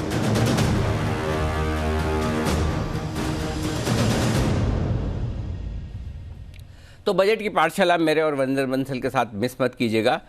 Varinder Bansal ने अलग तैयारी की है, राकेश बंसल ने अलग तैयारी की है, दोनों की तैयारी की अपनी अपनी इंपॉर्टेंस है। कोई भी तैयारी कम रहे तो फिर मामला बनेगा नहीं। तो बंसल जी, जिस तैयारी में आप लगे हुए हैं लगे रहें, बिल्कुल हम आपके इंतजार के लिए तैयारियां कर रहे हैं, आपके स्वागत के लिए तैयारियां कर रहे हैं। तो हम भी हमारी तरफ से पूरी तरह से तैयार हैं। सर दोनों बजट डे पे तो होंगे, दोनों बंसल तो होंगे। हाँ, दोनों बंसल बिल्कुल होंगे। और जबरदस्त एक और इंटरेस्टिंग चीज है, अच्छा। एक और सरप्राइज है सबके लिए। अरे वाह, हमारे दर्शकों के लिए। हिंट, थोड़ा हिंट, अभी हिंट तो ना, गेसिंग कर रहे हैं। बजट के दिन मिलेगा, बजट के दिन। मतलब बजट के दिन तो सारे आ रहे हैं, बजट के दिन ऐसा सरप्राइज मिलेगा आपसे, अरे वाह, मतलब आप मतलब है ना, एक कुछ खरीदने जाओ और एक पे एक फ्री आ जाए, ये हिंट है। ये हिंट है, डन। हाँ, मजा आएगा। हाँ, आप सोच के जाओ कि एक शर्ट मिलेगी, एक शर्ट के पैसे में 2 शर्ट मिल जाए तो बहुत बढ़िया लगेगा सर, है ना। वो वाला हिंट है। कौन बंसल जी, कुछ कौन करना चाहता? कुणाल जी। कुणाल जी। अनिल जी, मैं तो बस ये बता रहा था कि 2 बंसल आ रहे हैं और साथ में एक सराउगी भी आ रहा है, उससे ना भूलें अनिल जी। वो कौन है? देखो, भूला उसे जाता है कुणाल जी जिसको याद रखा है। हम तो सराउगी को जानते ही नहीं, हम तो कुणाल जी को जानते हैं। तो इसलिए कुणाल जी तो दिल में बसे हुए, आपको भूलने का सवाल ही नहीं, चिंता न करें। बंसल जी से प्यार थोड़ा ज्यादा, इसलिए बार बार याद आ जाते हैं। आइए आज के शाम के आयोजन की तरफ बढ़ते हैं आगे, और शाम का शो है हमारा आज का। अगर आप कोई नई प्रीमियम एसयूवी लेने का प्लान कर रहे हैं, यानी कि कोई नई बड़ी गाड़ी एसयूवी टाइप की वाली होती है ना, बड़ी वाली हो, वैसे लेने का प्लान करें तो शो देख लीजिए शाम का जिग्निशन, क्योंकि आज हम आपको ले चलेंगे 2022 ऑडी Q7 फेस लिफ्ट की टेस्ट ड्राइव पे। ये पूरा गाड़ी का नाम होगा मेरे ख्याल से। हाँ, तो ये इसकी टेस्ट ड्राइव देखिए। साथ ही ऑटो कंपनीज के टॉप मैनेजमेंट से हम उनसे बातचीत करेंगे, पूछेंगे उनसे कि नए प्लान्स क्या है, कौन सी नई गाड़ियाँ आ रही है। तो हमारे एग्जीक्यूटिव एडिटर स्वाति खंडेलवाल के साथ देखिएगा शाम 4:30 बजे जिग्निशन, सिर्फ जी बिजनेस पर। एजुकेशन सेक्टर को बजट से सहारे की है जरूरत। शहरी इलाकों में बच्चों ने ऑनलाइन पढ़ाई कर ली, लेकिन गांव और छोटी जगहों में अधिकतर बच्चों के पास न तो वो है, क्या बोलते हैं उसको, टैबलेट जी, न लैपटॉप है जी, बिल्कुल, न इंटरनेट है जी, मतलब चल रहा भगवान भरोसे चल रहा है हमारा मामला। सो ऐसे में अब एजुकेशन सेक्टर में बड़े बदलाव की जरूरत है। एजुकेशन का एलोकेशन तो इस बार बजट में बढ़ेगा ही, हर साल बढ़ते ही, लेकिन किस तरह से इस पर खर्चा किया जाए इस पर भी ज़्यादा सोचना पड़ेगा। तो गरीब बच्चों को सस्ती दर पर टैब और लैपटॉप उपलब्ध कराना सरकार की प्राथमिकता होनी चाहिए। आज शाम 5 बजे आपकी खबर आपका फायदा में हम करेंगे इसी पर चर्चा और जानेंगे कि एजुकेशन सेक्टर को लेकर क्या क्या है चुनौतियां, लीक सेट कर सरकार ऐसा क्या करे जिससे बच्चों का भविष्य संवर सके। हमारा साथ देंगे इस चर्चा में JS राजपूत साहब, जो कि जाने माने शिक्षाविद और NCERT के पूर्व डायरेक्टर हैं, हर्षित मिश्रा जो deputy adviser education NITI Aayog से जुड़ेंगे, और doctor Swati Lohra director MET institute of management, ये भी हमारे साथ जुड़ेंगे। तो इन तीनों से हम करेंगे आज शाम 5 बजे मुलाकात, मिस मत कीजिएगा ये शो। एजुकेशन सेक्टर मिलेगा बूस्टर, ग्रोथ बूस्टर, तिलहन इंडस्ट्री की उम्मीदें, कमोडिटी मार्केट की बजट से उम्मीदें, ये है हमारी जो सीरीज। इसमें आज हमारा फोकस है तेल और तिलहन सेक्टर पर। 2021 में जहां खाने की तेल की कीमतों में आम आदमी के किचन के बजट को बिगाड़ा, वहीं इंपोर्ट बिल भी 75% तक उछल गया। इस बजट में इस सेक्टर को लेकर सरकार क्या क्या कर सकती है, इस पर होगी हमारी खास पेशकश। और ग्रोथ बूस्टर टेलर इंडस्ट्री की उम्मीद है शाम 4:30 बजे ये शो मिस मत कीजिएगा आप। और देश का बजट तो 1 फरवरी को पेश होगा, पर आपको अपने घर के बजट की तैयारियां कर लेनी चाहिए और उसके लिए 1 फरवरी का इंतजार करने की जरूरत है नहीं, आज ही देख लीजिए। हम आपको बताएंगे कि बजट से बचत के आसान तरीके और साथ ही गणतंत्र दिवस पर इस खास मौके पर हम करेंगे देश के सैनिकों की खास तौर से फाइनेंशियल प्लानिंग। और आज का शाम का 6:30 बजे का ये विशेष मनी गुरु शो इसी पर है, जन गण निवेश। हमारे साथ होंगे फौजी इनिशिएटिव के कर्नल सीईओ कर्नल संजीव गोविला साहब और मनी मंत्र के फाउंडर विरल भट्ट साहब। इन दोनों से करेंगे हम आज बातचीत। पेट्रोल डीजल की बढ़ती कीमतों से परेशानी निकट भविष्य में हो सकती है खत्म और इसकी जगह ले सकता है हाइड्रोजन। भारत ही नहीं पूरी दुनिया में ग्रीन एनर्जी के लिए निवेश बढ़ रहा है और इस निवेश से 2050 तक आज महंगा मिलने वाला हाइड्रोजन 95% सस्ता हो जाए। हाइड्रोजन फॉर 95%, क्या बात है। इमेजिन करिए सर, अगर इसका यूज डेली उसमें अच्छा, मैं परसों कोई अच्छा हमारे एक बार पैनल बताओ, किसी के पास इलेक्ट्रिक व्हीकल है? कोई इलेक्ट्रिक गाड़ी किसी के पास है? जरा एक बार, किसी के पास है इलेक्ट्रिक व्हीकल हमारे पैनल? अभी तो किसी ने नहीं लिया। अरे दिल्ली वालों के पास तो होनी चाहिए, आप लोगों के पास भी नहीं है? नहीं, मैं अपने एक मित्र से बात कर रहा था, वो बता रहे कि महीने भर में उनका बिल 1200 रुपये आता था। सही है सर, ओवरहेड ही नहीं ना, सिर्फ चार्जिंग के लिए। हाँ, चार्जिंग का बस इतना है, पार्ट्स भी कम है, रिप्लेसमेंट कॉस्ट भी लो है। तो हर हफ्ते 5000 रुपए का डीजल लगता है आराम से। वो बहुत सस्ता है, बहुत सस्ता है। अच्छा, और इलेक्ट्रिक व्हीकल की प्राइसिंग भी लगभग समान है। बैटरी की कॉस्ट है ना अनिल जी? हाँ, किस चीज की? हाँ कुणाल जी, बैटरी अनिल जी ना कितनी एक्स्ट्रा, कितनी बैटरी की, तो वो तो गाड़ी की कीमत में आ जाएगी ना। अगर समझो कोई गाड़ी 20 लाख की है जो नॉर्मल वाली, इलेक्ट्रिक व्हीकल लोगे तो भी 20 लाख की आएगी ना लगभग, या ज्यादा आती है? नहीं अनिल जी, बैटरी को रिप्लेस करना होगा ना अनिल जी कुछ समय बाद, तो रिप्लेसमेंट कॉस्ट है बैटरी की अनिल जी। अच्छा, चोपड़ा साहब इस पर कुछ बता रहे हैं। जी चोपड़ा साहब, 50% कॉस्ट ज्यादा, 50%। बिल्कुल ठीक बोल रहे हैं, बैटरी का कॉस्ट करीब 50 से 60% होता है। दूसरी बात, जो आजकल गाड़ी आ रही है वो 6 से 7 साल का गारंटी दे रही है, तो ऐसा नहीं है कि बहुत जल्दी बैटरी खराब हो जाएगी। आराम से एक लंबी अवधि तक आप उसको इस्तेमाल कर सकते हैं और इसमें डेफिनेटली बहुत बचाव होगा। और ये जरूर देखना होगा कि वो बिजली की खपत कितना करती है, बट अगेन आई थिंक कि अगर एप्पल टू एप्पल कंपैरिजन करें तो बचत होगी लॉन्ग। नहीं, तो 50% मतलब गाड़ी की कॉस्ट की 50% बैटरी है, ऐसा कह रहे हैं। यही हुआ ना चोपड़ा साहब जी?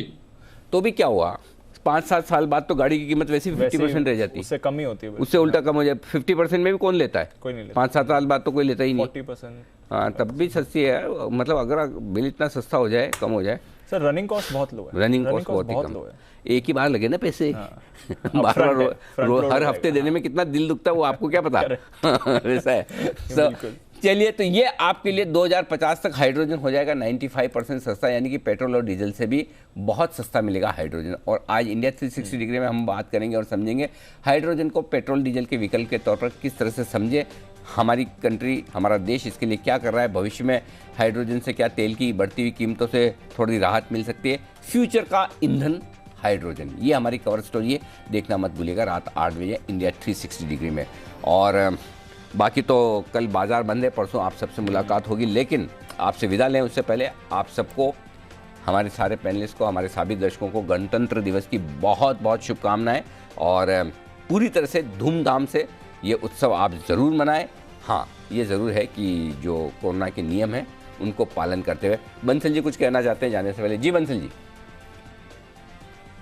अनिल जी, मैं एक चीज आपको अपडेट करना चाहता हूं। जैसे वो हमारे मदरसन सुमी के आते हैं तो आप उनको जय बांके बिहारी जी बोलते हो, और अनिल जी आप रोज 10:30 बजे मार्केट क्लोज होती है तो जय हिंद करते हैं। अगर अनिल जी आप डिफेंस में, एयरफोर्स, आर्मी कहीं फोन करेंगे ना तो वहां पे हेलो नहीं बोलते अनिल जी, वहां पे जय हिंद बोलते हैं। तो मैं ये मतलब कि आपको शायद मालूम हो ना हो, मुझे मालूम नहीं, बट मैं ये अपडेट अनिल जी सब व्यूअर्स के साथ शेयर करना चाह रहा था। नहीं, बिल्कुल ठीक बात है। ये बात सही है, सेना में जब भी जवान आपस में बात करते हैं तो संबोधन के लिए हाय हेलो ये नहीं, जय हिंद, जय हिंद सर, ऐसा वैसा वो वाले, बिल्कुल सही है और अच्छी बात है। फोन भी करते हैं, जैसे आजकल मैं किसी कारण के लिए वहाँ फोन कर रहा था, जब आप फोन करते हैं तो वहां पर जब फोन उठता है तो वहां पे हेलो नहीं होता है जी, वहां से जय हिंद की क्या बात है, मतलब की आवाज सुनाई देती है। बहुत ही बढ़िया, ये तो बहुत अच्छी बात है जो बंसल जी ने अपडेट रखा है। आइए सभी से लेंगे विदा। दिल्ली के हमारे सारे खास मेहमान नितिन जी, चोपड़ा साहब, कुणाल जी, राकेश जी, आप सबका बहुत बहुत शुक्रिया। बची कुची आपकी जो भी तैयारी है बंसल जी आने की वो आप कल छुट्टी के दिन कर लीजिए। गणतंत्र दिवस मनाने के बाद बचे हुए समय में ये काम जरूर निपटाएं। और बाकी हमारे विश्वेश जी तो हमेशा तैयार है जय ठक्कर के साथ, सुमित जी के साथ। आप सबका भी बहुत बहुत शुक्रिया समय देने के लिए। आइए मुझे और दीप को दीजिए इजाज़त, और मृत्युंजय हमारे साथ तैयार है कमोडिटी बाजार के भरपूर एक्शन के साथ। मृत्युंजय, हमारे यहाँ तो ठीक है माहौल सब? माहौल सर यहाँ भी ठीक ही है, लेकिन गोल्ड का मार्केट अब नज़र टिकाए हुए है फेड की मीटिंग पर। ओके, कि फेड से क्या सिग्नल, नए सिग्नल मिलते हैं, उसके बाद मार्केट की तस्वीर कुछ और साफ हो पाएगी। लेकिन फेड का फैसला तो कल आएगा, तब तक आप गोल्ड में क्या ट्रेड आपको करना चाहिए ये हम आपको बताएंगे कमोडिटी सुपरफास्ट।